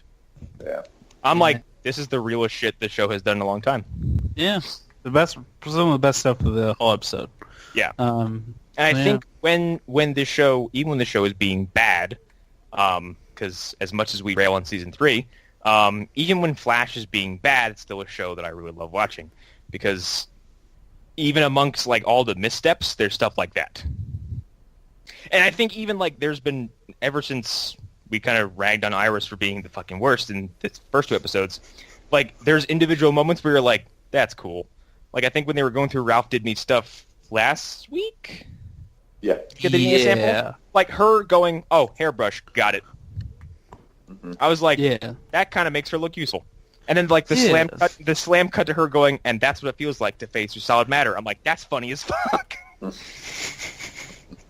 Yeah, some of it's good sometimes, but her coming into a room where Caitlin and Aminette are about to fight and just being like, "Don't fight," and then they don't fight. That's how fights work, though. Right. That's how it works. If you're told not to fight, you have to stop. Those are rules of fight. That's how it works in New England, right, Hunter? That's right. Rules of fight. And if you're a cop, you have to retire without pension and give the person your pension. That's right. Well, that's something I noticed in I guess it was Arrow last episode, and in this, and just what I've seen so far in the CW shows is they don't understand how parties work. Like the last episode of Arrow, it looked like a leftover scene from The Matrix, the second film, and this one just looked like leftover shots from Blade, like the party they were at. One of the best parties. I mean, one of the best party or celebration sequences they've had was in Flash season 2 when Barry's dad is freed from prison, and you get this montage of like basically the entire extended cast, like family-wise, like it's just a big montage with just music, no dialogue, of everyone just like looking happy as shit. Yeah, and it totally works. And it's a good montage. When the show is being kind of like that kind of like upbeat and like positive, it's like firing on all cylinders. Mm-hmm. But this was just what they just stepped in shit over and over again this episode. Yeah. However, right at the end of this episode. Oh God! I'm sorry. So the Weeper gets away. The Weeper's like, fuck off, you scary ass metahumans. He runs into an alley. Devoe in his floating chair o' death. Yeah, his movie is so good. Yes. I have further planned you. God damn. I don't want him to ever leave that fucking thing. The whole fight with him and Barry happens, and that while he's in that chair. He shits and pisses in that thing. He probably does. Most likely. I don't think he has a physical body. I think he just like has a manifestation. That's my theory. Like look at someone and go, I have evolved past the need for waste. I have this chair. Everything I eat is fabricated into data, which then gets streamed right into my brain. And then you hear a toilet flushing. I just like the final shot of the episode being fucking Devoe's floating chair. For whatever reason, just knocked me on my ass. I have use for you. I have use for you. Zap credits. Yeah. Yeah. And that was the week of CW shows. And now, with our, I guess, final 20, 30 minutes, we can discuss something a little more serious, which we brought up a few times. It's time to lay the smack down. It's time for the Phantom Zone to get probably as serious as it ever has been. No. Time for Phantom Zone to get woke. I mean, I guess. Stay woke, fam. Everyone has been on top of the Hollywood sexual allegations that have come out on a lot of top-tier male players and performers. Kevin Spacey, Harvey Weinstein, Louis C.K., Bryan Singer, Brett Ratner. Wait, Bryan? Oh yeah. Just yesterday, George Takei. George Takei, like it is incessant. And today, along with George Takei, was someone who directly affects what we do because he is one of the executive producers. Is he not? He's been there from the beginning. He's an EP on Flash, Arrow, and Supergirl. Yeah. So Andrew Kreisberg has now been thrown into the fray of basically of it's harassment and abuse, or is it harassment? I think it's harassment. It's mostly harassment and like people feeling uncomfortable around him. Basically, I did see the phrase "toxic and unsafe work environments." Yeah. Which, you know what? That sentence alone is like, that's bad. It's not far off from, I don't know this guy, I don't know who he is, but the IGN guy who got outed as being a dick the other day. Yeah. It's very similar to that. Now, stuff. It's not just, this isn't like, I know most people's stances on this kind of stuff. It's like, one person comes out and you go, that's bad. And there's a small part of you that, I don't want to say shouldn't exist, but like leaving room for doubt is a reasonable feeling. Right. Because there are cases where people come out and go, this person touched me, and then later on go, it's not true, I made it up. Yes. Yeah. That's a reasonable thought when it's like a person. And even then, just still listen to the victim side and be like, okay, I've heard your story. Let's hear everything all together. Like, Yeah. it's reasonable. However, Kreisberg has 19 accounts of accusations being thrown at him from what I understand is across several different productions. And genders also. And genders. Yeah. Whoa. Apparently, he's a big old piece of shit backstage. Yeah. And Yeah. I don't want to say I never thought I had to talk about this on this show, but it's probably one of the furthest things from my head.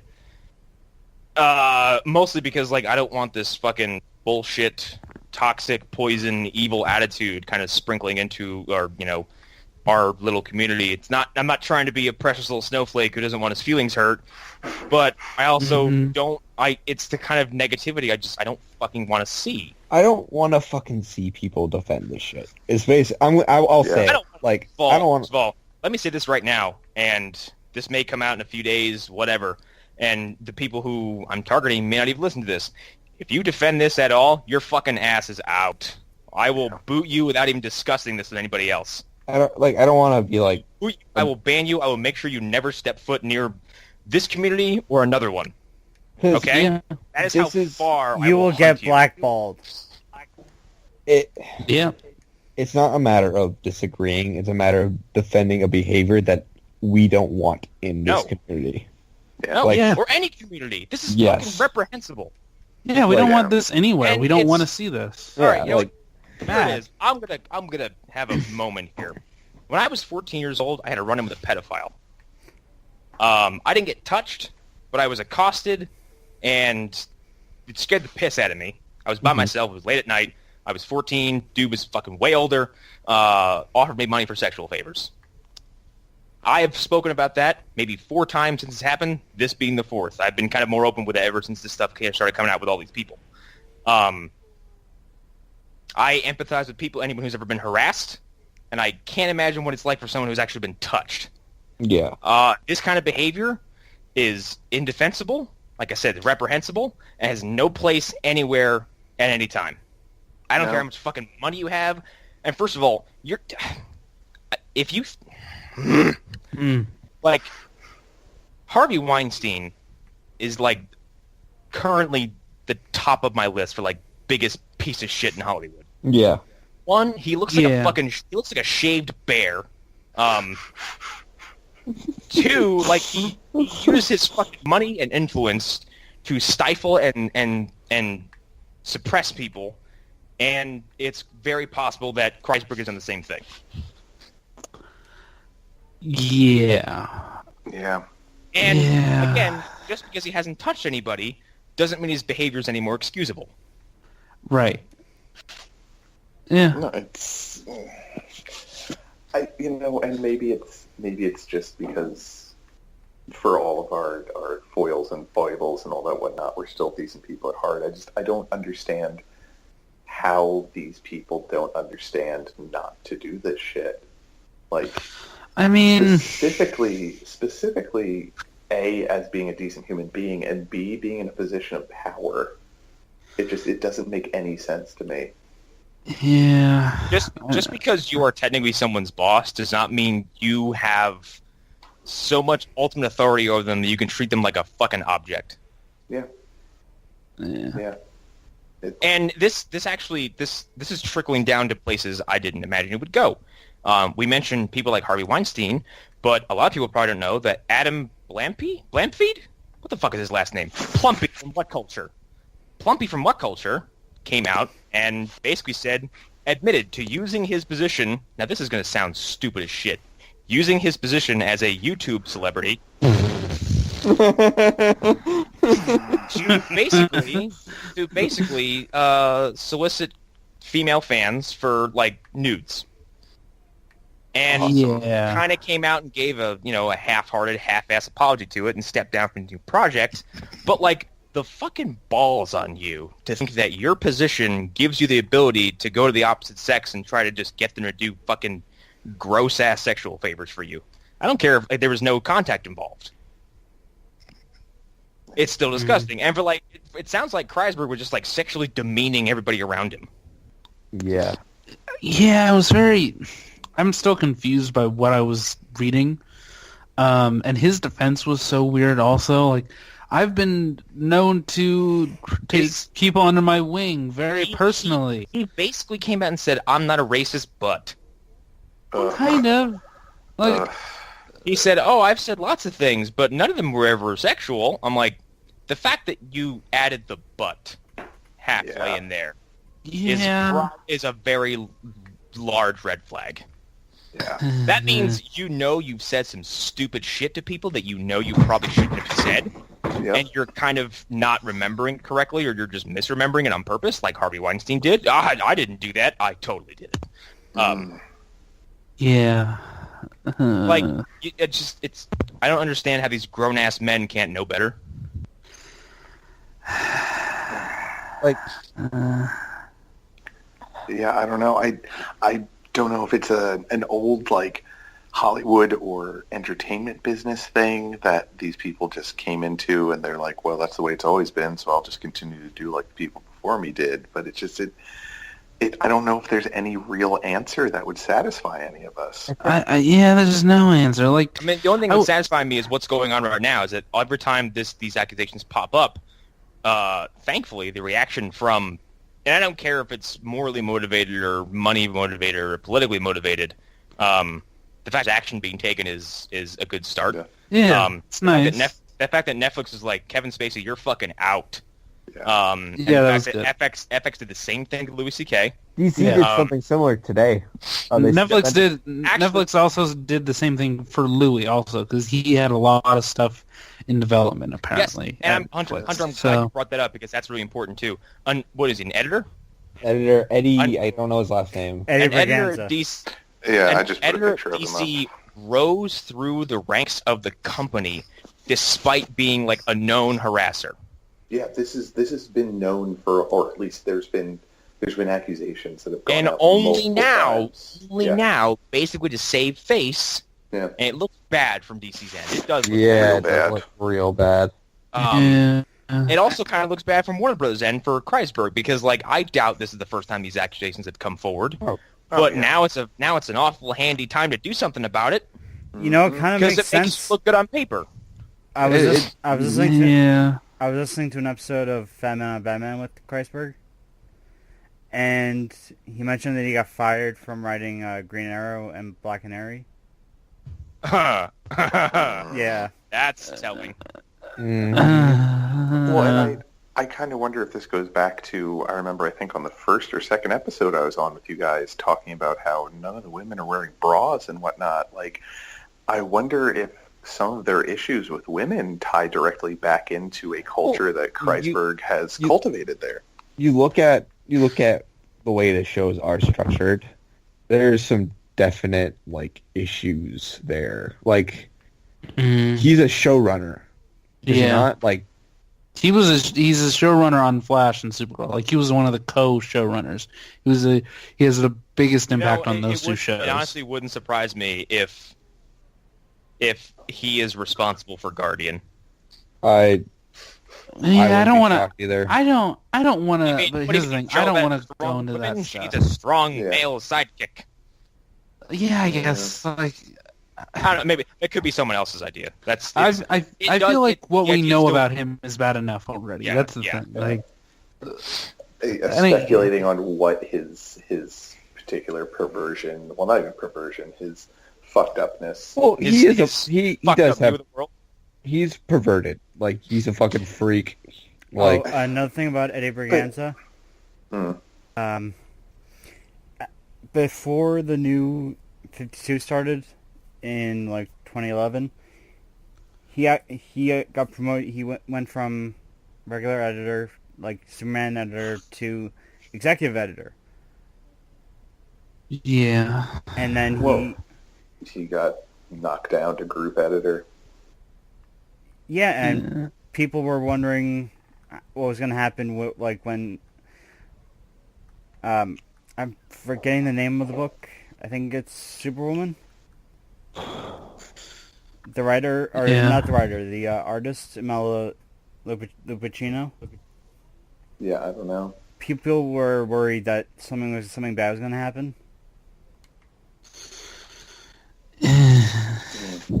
I don't know. It was very sad for me when it hit this close to home. Because none of these have been shocking to me. Jen Kirkman came out about Louis years ago. She just couldn't mention his name at the time because she felt that she wasn't secure enough in her career to do it at the time. So she had to say a director who was very much like a French film director.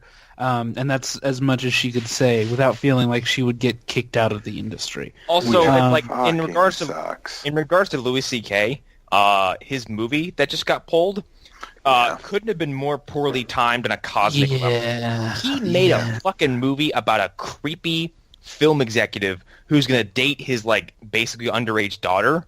Nah, there's something going on there. Well, it was supposed to be very much a Woody Allen allegory. It's more like his obsession with Woody Allen, but it's still creepy. But it's creepy because Woody Allen's still fucking creepy too. So it's like this thing of I'm trying to deal with my obsession over Woody Allen, but in the background he's dealing with the fact that he has become Woody Allen. That's what this is about. Yeah. And I'm sorry, sure, there is separating the art from the artist. I've said this example plenty of times. Chris Benoit is one of the best technical wrestlers to ever step in the professional wrestling industry. However, he killed his wife and son and himself. He's a piece of shit. The director of Rosemary's Baby definitely raped an underage girl. That's a fact. I think with the separating art and artist thing, what you have to do is, if the artist's art is not directly connected to them, then I feel like that's a safe place. But with Louis C.K., his art was about him. It's very personal. True. Yeah.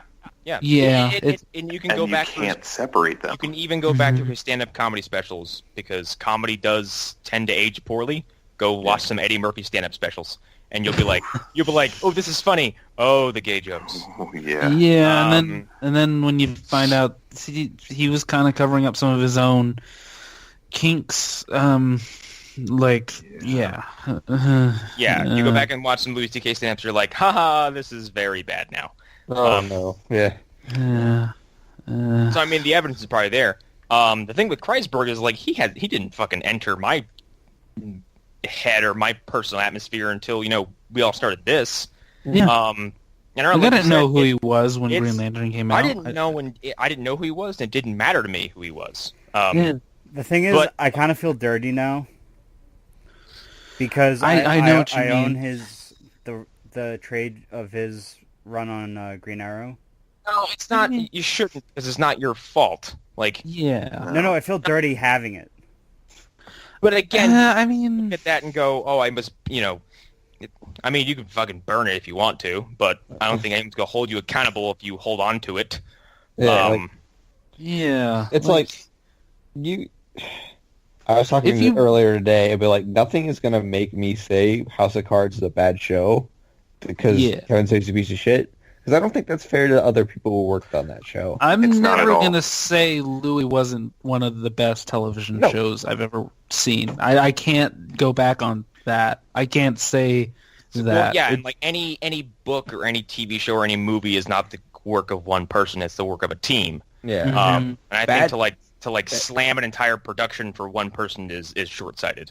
Bad people can still be talented, is what it comes down to. Oh my god, plenty of fucking terrible people are super talented. Yeah. Like Allan, if you bought a copy of Last Tango in Paris before the Brando stuff that came out earlier this year or late last year, you shouldn't burn your copy of Last Tango in Paris. You should probably feel a little bit weird the next time that you watch it, assuming that you would ever buy a copy of that. But still, I don't even know what that is. I don't go out of my way to go watch Chris Benoit matches on the WWE Network when I have it. But if I'm watching a WrestleMania and he's there, I'm not going to go fast forward it. Because it's a 2-person dance, and the quality of a wrestling match is always down to every participant, down to the referee and the timekeeper and the commentators.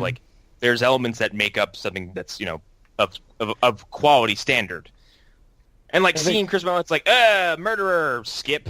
No, if he's wrestling Eddie Guerrero, who's one of the best ever, who is also unfortunately not with us, I'm gonna watch that shit. Yeah, I'm still gonna watch Usual Suspects all the way to the end. I'm gonna feel weird about it. I still love Seven. Although 7 now is a little creepier, probably with Kevin Spacey being who he is. Yeah. However, Whoa. However, it's super gratifying at the end to see him get shot in the face. So, Yep. Not as satisfying to do the Kaiser Soze reveal. that would be worse. What was that meme of that was going around of Kevin Spacey where with something with Chris Palmer? It's like I don't remember. looks like DVD box of or DD case of Unusual Suspects. And it's Christopher Plummer. and that is the starts to vanish. I want. Here's the thing. This is what I do want. I want people to go back and look through archival footage of Christopher Plummer, and wherever they can, replace Kevin Spacey with Christopher Plummer in older movies. I want this to happen. I think there was an Onion article saying like all 10,000 films or whatever something, or 10,000 films to be to have Christopher Plummer replace all actors in going forward. The Onion did a slam dunk today with kind of like bringing levity to the whole situation. It's like world no longer knows what to do after Tom Hanks kills 5. That's the one that would break me. I'm serious. Connor. If Tom Hanks is revealed to be a piece of shit tomorrow, I don't know what I'm going to There's do. a really funny one. It was like another woman comes out accusing Keanu Reeves of taking them out on nice dates or something like that. I saw that. Connor, did you see the post in Pixels where it's 5 people come forward to say Tom Hanks is a really nice guy? Yeah, there's also one where it's Tom Hanks. It's Tom Hanks' face Photoshop onto like a tiny brown bear just standing up, and he has this big smile on his face. It looks like what's his nuts from fucking What We Do in the Shadows. Oh yeah. He never could get the bases right. I'm glad we found something to laugh at during all this. However, Yeah. I mean, this situation is not funny. It is not. The situation Well, isn't funny, it- no, but This situation is But fucking Christopher dire and Plummer terrible is funny. and awful. Christopher Plummer's funny, and Tom Hanks is fantastic. Yeah. And it like I have to use this phrase because like it's the fair thing to say because the justice system works if you're innocent until proven guilty. From my point of view, Andrew Kreisberg is guilty as fuck. Guilty. Because At this point, he's 19 people is not something you take lightly. 19 people is something you take deathly serious. Yeah. And if I if said I it was in the chat, if if I was- half if of I- them are wrong, if then I was an still- employer, if I was an employer, and one person came up to me and said that person's harassing me, I would immediately do something about it. And I say that having worked for a dude just last year who would harass his employees, and because he was the boss, nobody did anything about it. Now, if was this five the people- bad job? this is the shithole clinic I worked at. If 5 people came to me as an employer and said, this person's harassing all of us, I would drop what I was doing and go make a show out of this. And I would fire this person publicly, and I would humiliate them because I can't sit there and take the word of 5 people who are coming to me privately lightly. No. I wouldn't even take the risk of the. I wouldn't give the benefit of a doubt. Basically, It's like the Bill Cosby thing where like more and more people are coming out. It's like the more people who say you did this, it looks pretty bad. yes. Well, and that you freak shows out there who think that this many people, it has to be fake. What?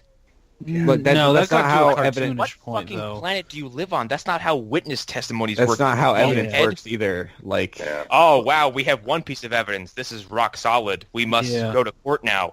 Oh, If we you have have- one piece of evidence. This is completely flimsy, and the evidence is just doing it for money. Yeah. like when you're dealing with like witness and like stuff like that, the more people who come forward, the more easy it's going to be to pin it to And you. also, because as we've said a few times, we've kind of glossed over it. This is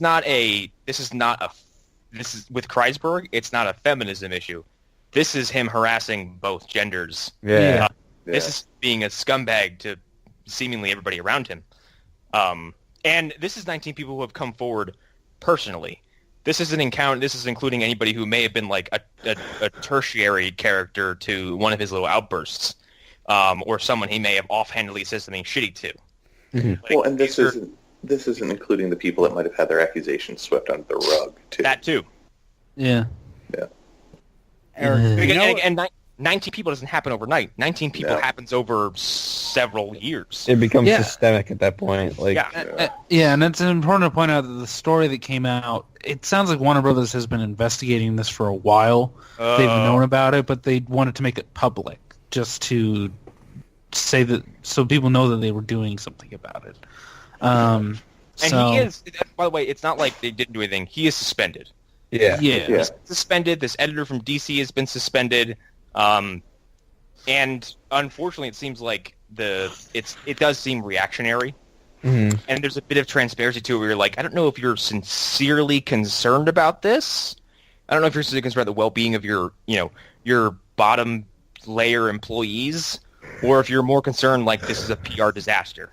Well, with Berganza, the editor at DC, like I said before, this isn't the first time, and like Allan was talking about, like he had been an executive editor, and then after allegations had come out about him doing the same shit he's been doing, he got pushed down to group editor, which he was still harassing people. Exactly. They didn't get rid of the problem. They just thought, let's. They just tried to hide under the carpet. Yeah. Mm-hmm. Yeah, and it's just gross.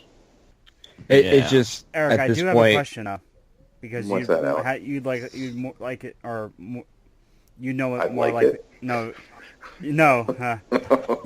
you're more likely to know it than me. The hammer pulled you off? Oh my god! oh my! My stepdad, who I hate. Have there been any like comic book writers that this has happened to? Not that I'm aware of, but it's also I only follow a few certain writers, and I mean, I heard this has happened. Like I know the Frank Cho is apparently a shitty guy. That's what I hear, but I don't know exactly what he supposedly has done. But yes, that's what I've heard too. He overly sexualizes women. Yeah. Yeah, and it's that he's unapologetic about it. Like he's completely unapologetic. And that's the thing where like it's tricky because I mean he's unapologetic about it, which sucks. But I don't know. Like there's no way I can say this without sounding like a shitbag either, because it's like, all right, he's unapologetic about it. It sucks. But he is just doing art, and art is something that you can at least just ignore. While with sexual harassment, it's not really something you can ignore because it's affecting a wide array of people. Yeah, that's physically affecting people. People are like having like months of like, I don't know if I'm going to be able to go into work today. Yeah. And that's it doesn't excuse being an unapologetic asshole about over-sexualization of women or men, but it falls in a different category of grossness, I guess would be the way to put it. Yeah, like you have like a video of Uma Thurman, like where she's not even saying anything. She's not making any accusations, but you can hear by the tone of her voice. Uma Thurman doesn't say anything and says fucking millions with one sentence. Yeah. She basically says, I'll have plenty to say when I'm done being so pissed off about it. Yep. Which, coming from the woman who played Beatrix Kiddo in 2 Kill Bill movies, she gave that sentence with the sincerity of a stone cold killer. Yeah, the tone of her voice is enough. She doesn't even, and it doesn't come out. It doesn't even come out in one fluid sentence because she's trying to find the words that are the most politically correct, and that's like one of the most ballsy and brave things I've ever seen someone do on a microphone. Jesus, that's not good.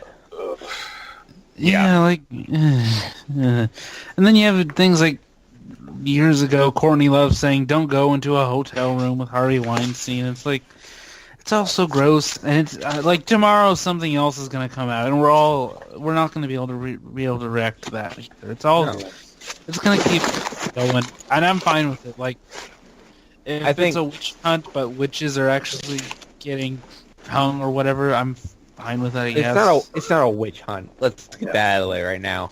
Well, you know what I mean. Yeah, I know. I'm just saying, like it's an open artillery season. strike. Yeah. It's a cleansing because The only thing that I'm worried about is like the one guy who actually didn't do anything that might get caught up in this, and that's going to happen. But I'm okay with it because whatever, that happens. Can we lighten the mood with some? Yeah, we can, because there was some good news this week that wasn't terrible and awful. I'm talking about the comic book related news. What comic book related news? About Bendis and Hickman. Oh, they're going to DC. I didn't hear that. Oh, Hickman's going to DC. Yeah, he was offered. They made him offer. Oh, okay. I might go back to DC now. That's something. Okay, here's my thing. I've said this in the Phantom Zone. Wait, there's one more. Go ahead. I just need to go back to that bad place where we're at. Okay. Let's touch on this real quick because there's not much to say about this. No, Smallville thing, right? No, not that. Oh yeah, God. We can skip that entirely if we want to. The Smallville thing was cartoonish. That's what I'll say about that. The thing there was something I remember about, like an accusation against Greg Rucka when he was writing during his Wonder Woman run. Yeah, I vaguely remember that. Are you just trying to find comic book artists to worry about? Rucka is because a you writer. shouldn't. Yeah, that's what you know what I mean. I'm just talking about. This is what he means is, are you doing that thing where you go through every single piece of work a voice actor's ever done? No. Because it feels very much like it. Don't say that like you've never done that before. No, I have, and I enjoy it. Okay, but it stops the show and it kills the momentum of a 2-hour show. Basically, okay? Yes, they deserve to die, and I hope they burn in hell. Okay, that's I don't know about that, but that's as rock solid as a statement as anybody can make. The comic book stuff, Bendis, I don't have strong feelings about Bendis other than I love his Alias run. Here's my thing with Bendis is like apparently there's was something to behold. Yeah, there's apparently a community of the comic book fans who are like Bendis. I like Bendis. I want to know what was in the closet. What has he done that has warranted that kind of reaction? Some of it is good. I just said, Alias is great. His Alias stuff is amazing. I like Bendis. I think he's good. Like, I don't want X-Men. Granted, one of these people who said this was the guy who headed comic book pages without context, and as we've come to discover, he's a giant, he's a colossal shitbag. Yeah. So come fight I don't me. really care what he says. I'll fly you out to New Hunter, Hampshire. I love how your solution to all these problems is like, I'll fight this person. I'll fight them. even though I've never actually met you in person, but I don't know how you are in a fight. I don't know. We'll see. No, the like, thing that like Hunter, if we meet like it for some reason, like all of us have a meetup and all of a sudden there's a bar fight, like I'm gonna look around and be like, I don't know if I can trust these people in a fight. I've never actually. Well, he's from New England, so if there's a fight, he has to get involved. Yeah, like, I have to break off a bar stool like a leg and stab someone with it. I mean, I relate because I'm from New Jersey, and like that's just like I don't know, like my defense mechanism as a bar is like, what can I break and stab you with? I have never been to a bar. I don't like alcohol.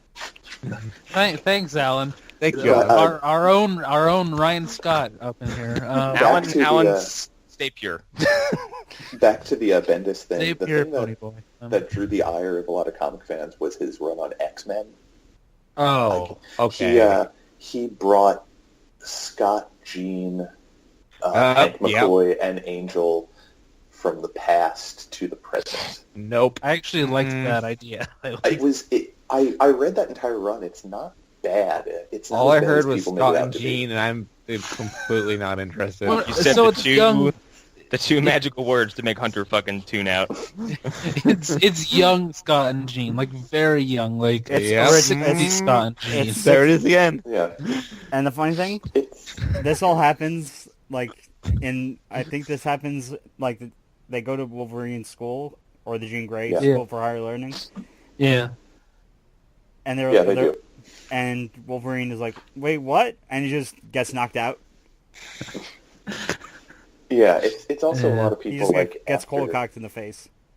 after Bendis's run on New Avengers, on Ultimate Spider-Man, on Daredevil, on Alias, like, the quality of his stuff just kind of took a nosedive. So I think that's why a lot of people have a strong distaste. Because like I saw someone on said Facebook page. I guess there was like an actual panel where like Drax is breaking the fourth wall and going Bendis. Oh yeah, I forgot he did write Guardians of the Galaxy too. Yeah. And Iron Man. Oh, I forgot about that too. Just if they do take Hickman, just give him Fourth World stuff, please. Yes. Give him Fourth World Give him stuff. anything. Tom King is doing okay with Fourth World stuff. It's Hickman kind of, on Swamp Thing. It's Boom. lovingly. It's kind of lovingly weird to be kind of like back in the comic community and being diving in this hard and kind of being like, "What's all this about? I have no idea." Mm-hmm. like I feel like Hickman is one of those guys who you just give him anything and he'll just be like, all right, and just write gospel almost. Like He wrote a comic book about satanic bankers on Wall Street. Yeah. Okay, that's a comic book that he wrote. A fucking Okay, what? yeah. satanic bankers on Wall Street. Wait, what is it called Satan, again? It's Black Magic Murders. No, Black Monday Oh. Murders. Yeah, that's what I just said. Or You said Black Magic or Whatever. Money Okay, Murders. splitting hairs. you Ryan Scott motherfucker. He also wrote yeah. 3 really good independent series that I can't remember Yeah. to tell you the story, but like Nightly News was one of them, Yeah. and East of West. there's yeah. one about the Roman Empire, but I can't remember what it is. He's written Who so wrote many. Hickman has written a lot. Yeah, That's Or what? Hickman also. Manhattan Projects is Hickman. Yes, yeah, which is stalled right now. Yeah, because he decided to write a story about Leica riding through space, because that's what we all want. You know who I'd love to see come to DC? Who? Matt Fraction. Yeah, I'd like to see that. Okay, Yeah, comic it is. books are over. Let's talk about the fact that Justice League is getting reactions. And they're okay to good. Yeah. Yeah, It's Like it's weird to see like to get excited over reactions that are like, "It's not bad." You're like, "Oh, yeah. good." Yeah. yeah. Well, here's Like- the one thing I keep seeing that's consistent is like everyone's like, "It's plot is shit." I'm like, "Yeah, but like the Avengers plot is paper thin. Yeah. Yeah.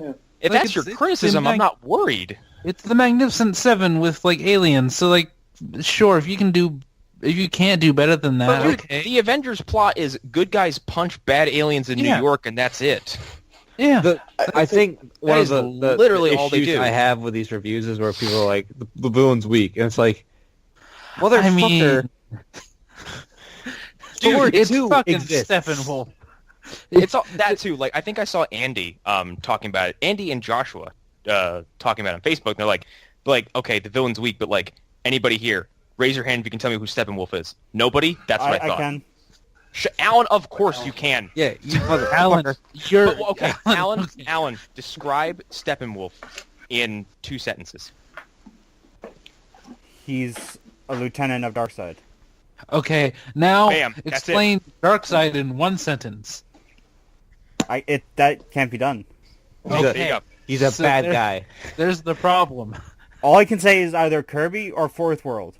Dude, from what I know from Steppenwolf, he's what is he? Darkseid's uncle? Kinda. Yes, he's his uncle, Yeah, and something That's like it.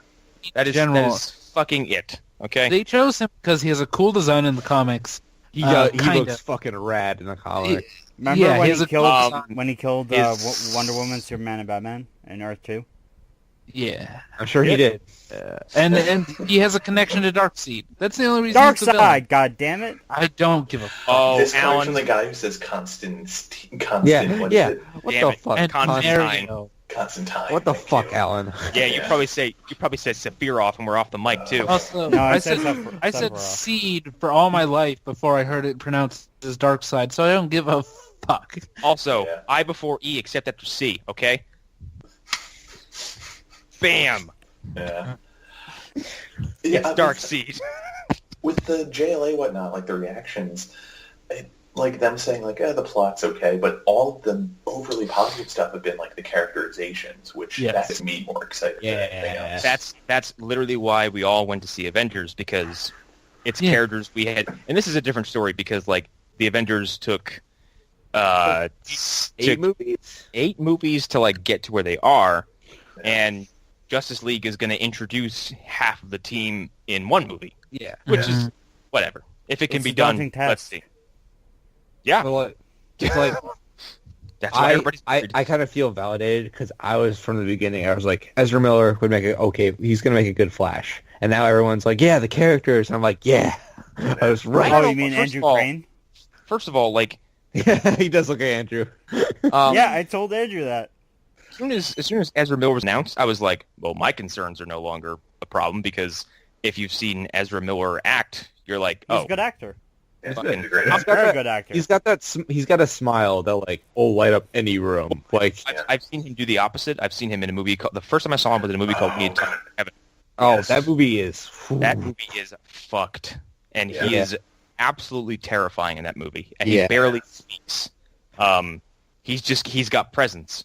We don't have to worry about Gal Gadot because she has already saved the world. She's Wonder Woman. And also back to what we were just talking about. This is timely because Brett Ratner, who let's real quick bring up the piece of shit that Brett Ratner is. Brett Ratner on the set of X-Men 3 basically outed Ellen Page in a room full of people by saying, "Why don't you fuck this woman so she'll know if she's gay?" He's a giant scumbag. Yeah, I'll After fight this- you, Brett After Ratner. this came out, Well, Okay. we've known that he's a shitbag Yeah. forever. Like I'm people gonna, have like- known this. I'm gonna like Gal Gadot- rise up like Surtur and destroy Hollywood.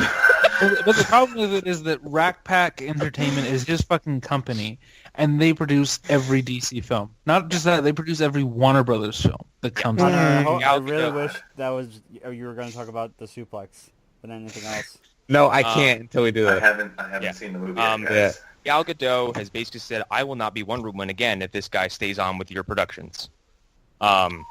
And she's saving the world one production at a time. It seems She like. really is Wonder Woman. She really is. Although if you ask some people in Pixels, she's too thin and doesn't convey it properly. Oh, I'm gonna punch that guy. Oh, you mean the guy who loved what's that terrible movie? All of them. Yeah, Jeffrey. I don't want to shit on someone who's probably never going to hear the show, but his comic book movie rankings are from Bizarro World, Yeah, what the fuck? and I respect people's opinions, but his taste is shit. Okay. I'm an asshole. I'm sorry. Back to what we were talking about. Jason Momoa. Jason Momoa is like, Yeah. first of all, I can't get enough of my man. Yeah. And just So I- good. the look, I'm totally- his look that it looks like he His just saw look of- God. His look of sheer, unadulterated glee after Yeah. Cyborg is like, "Show flight's not over." I love it. It's like I Also- can Yeah. stab for things. Also, Give thing me I'm the curious James about- Wan Aquaman movie. also Now. The just thing like I'm that, curious about. I dig. Yeah, Aqua Bro is going to be a hit. The thing I'm curious about with apparently- Justice League, though, is how I know Joss Whedon was actually very heavily involved with tune-up of the script. Well, and here's the even- thing, and someone pointed this out to me on YouTube of all places. It's weird when you find wisdom on YouTube. You can actually go find. There's dozens of them now. There are visual comparisons between the Justice League trailer when it launched and the most recent one, and the differences are absolutely staggering. There's Um, color. There are There's color. scenes that were first completely devoid of any color that are now lit up like a painting. Yeah. There are locations that have been completely changed. There are shots that you can compare that are completely redone from the ground up. It seems more like the PR was like, "Oh, Whedon came in to do a few reshoots." Bullshit. It looks more like Whedon. We lifted that movie from the ground up. It looks like Whedon came in and in a very quick way patchworked this film into something that was far different than what was originally slated. And that's why it kind of feels good that people say it's okay, because it feels like, oh, they fixed it. Like, Yeah. It's honestly, without coming out and saying it, and it's probably right they're doing so because of what happened to Zack Snyder. And you wouldn't want to put this on someone who's like no. burying their child. Actually, I saw a review for Batman vs Superman that he said he's like I waited. It's like an hour and a half review. he said, I waited to release this because I didn't want this out while Zack Snyder was dealing with what he was dealing with. Yeah. Like, and it's probably Warner Bros. Like trying not to be like, well, we're getting rid of Zack Snyder because he's the wrong man for the job and he's sunk the ship. I don't think he sank the ship. I think that's... No, he built a ship that was... It wasn't not right. prepared It wasn't for the sound. waves. Yes. He was unsinkable and then he got by a fucking iceberg.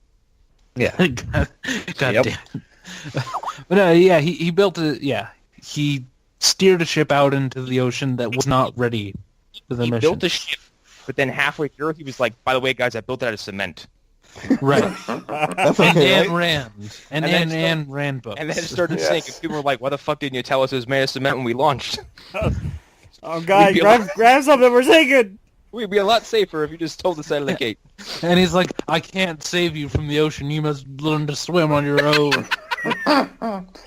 Well, the thing is, guys, tornado And as he jump. And as he gets...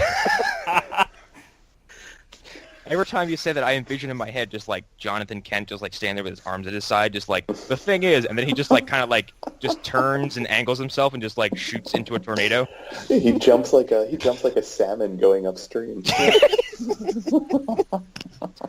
just fucking like, he just poochies up into a tornado. I can't wait. I honestly can't wait to talk about the BVS moment that was in Thor. Careful. We'll get there. We'll talk about that. That was so, that second I crunched my brain so hard remembering that I forgot what we were talking about. Justice League. Yeah, it seems like there was a lot more done to kind of, I don't want to use the word salvage because I don't know what this movie looked like before. Yeah. Hey, at least it's not yeah. Superman Reborn. Well, here's the thing. We all remember that like a year ago, there was stuff that came up was officially involved where they were saying that Zack was making a Marvel movie.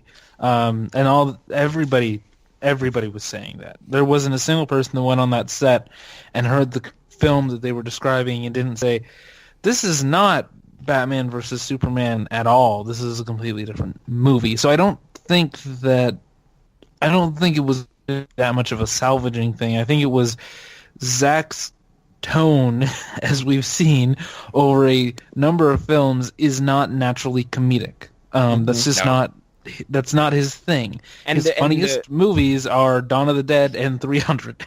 I was about to say, and like all the comedy from those movies comes from like objectively horrifying things.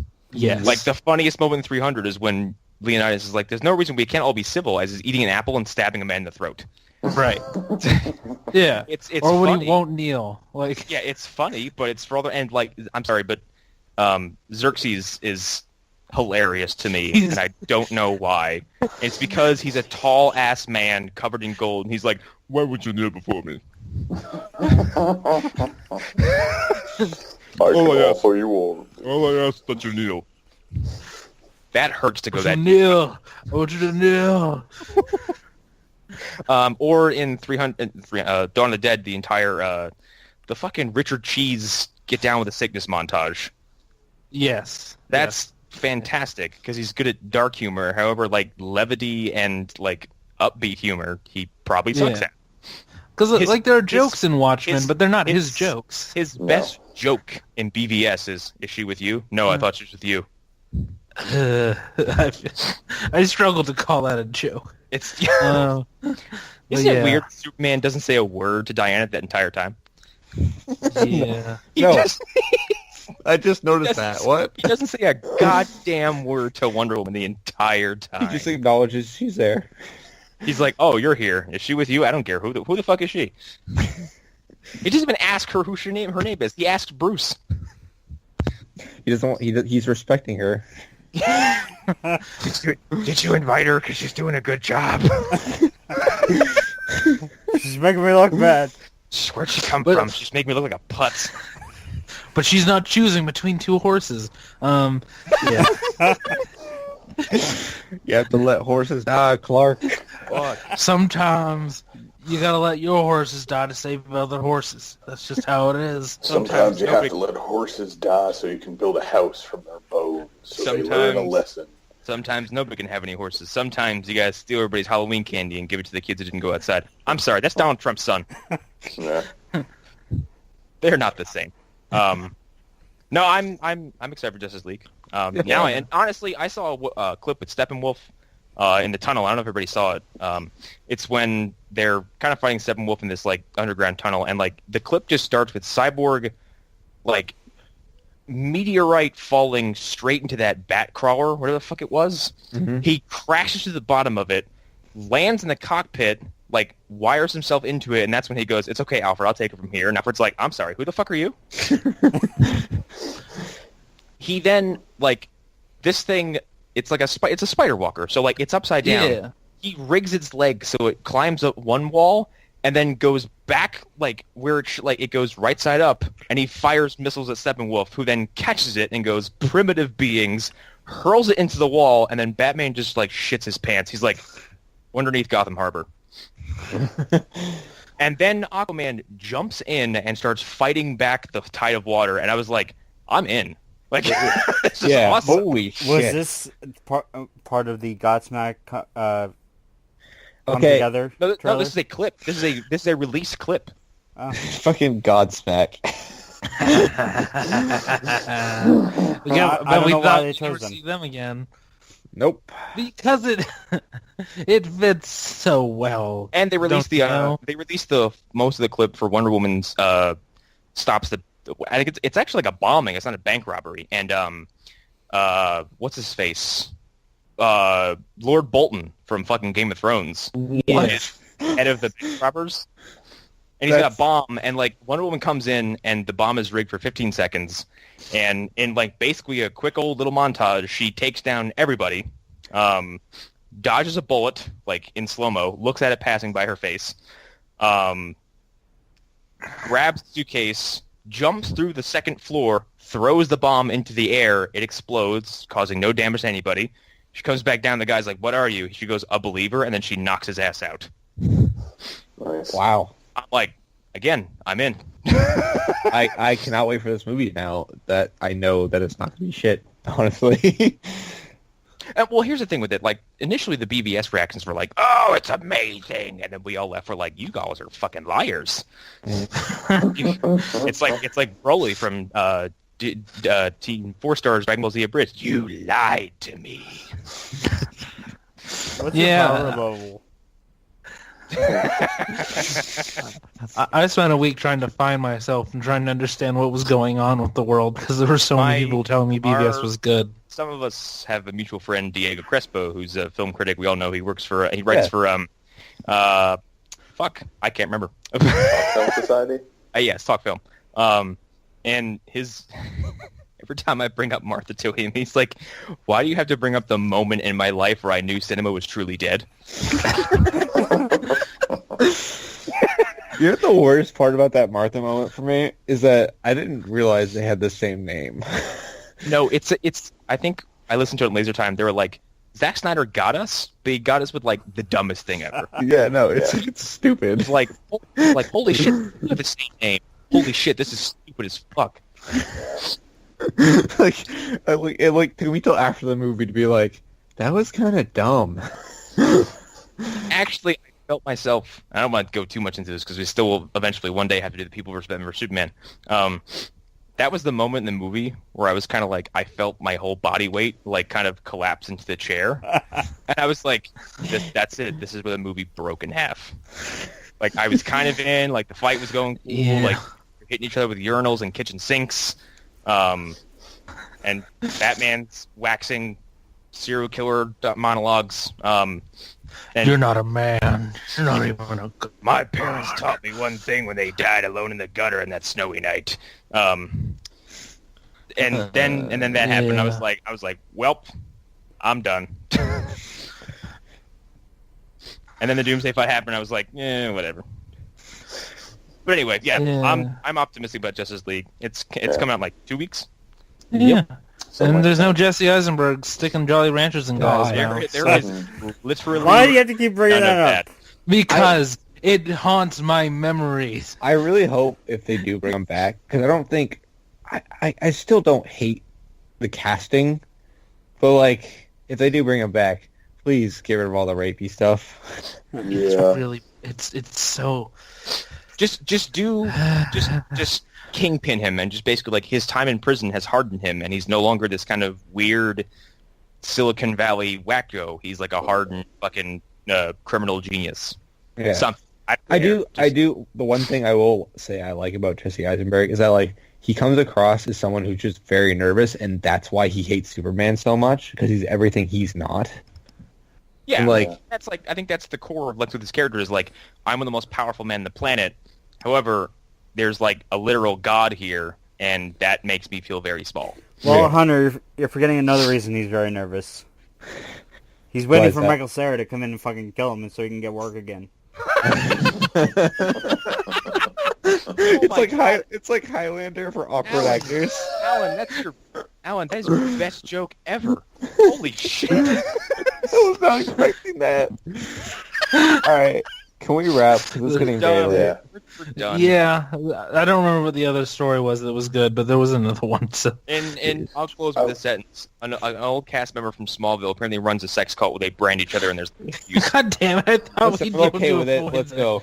I'll end it with a more positive thing. Apparently, Frank Grillo is going to be back in Avengers 4. Yeah. Oh yeah. I don't work Okay, like that I'm no more. in. He does look that way. God. He does that way, no mo. God, I can't wait for more fucking Crossbones. Of course he's coming back. Yes. Yes, nobody ever dies in the MCU. Nobody. Except for Quicksilver. Except for the fucking Warriors 3. Bye, everybody. No. Oh God.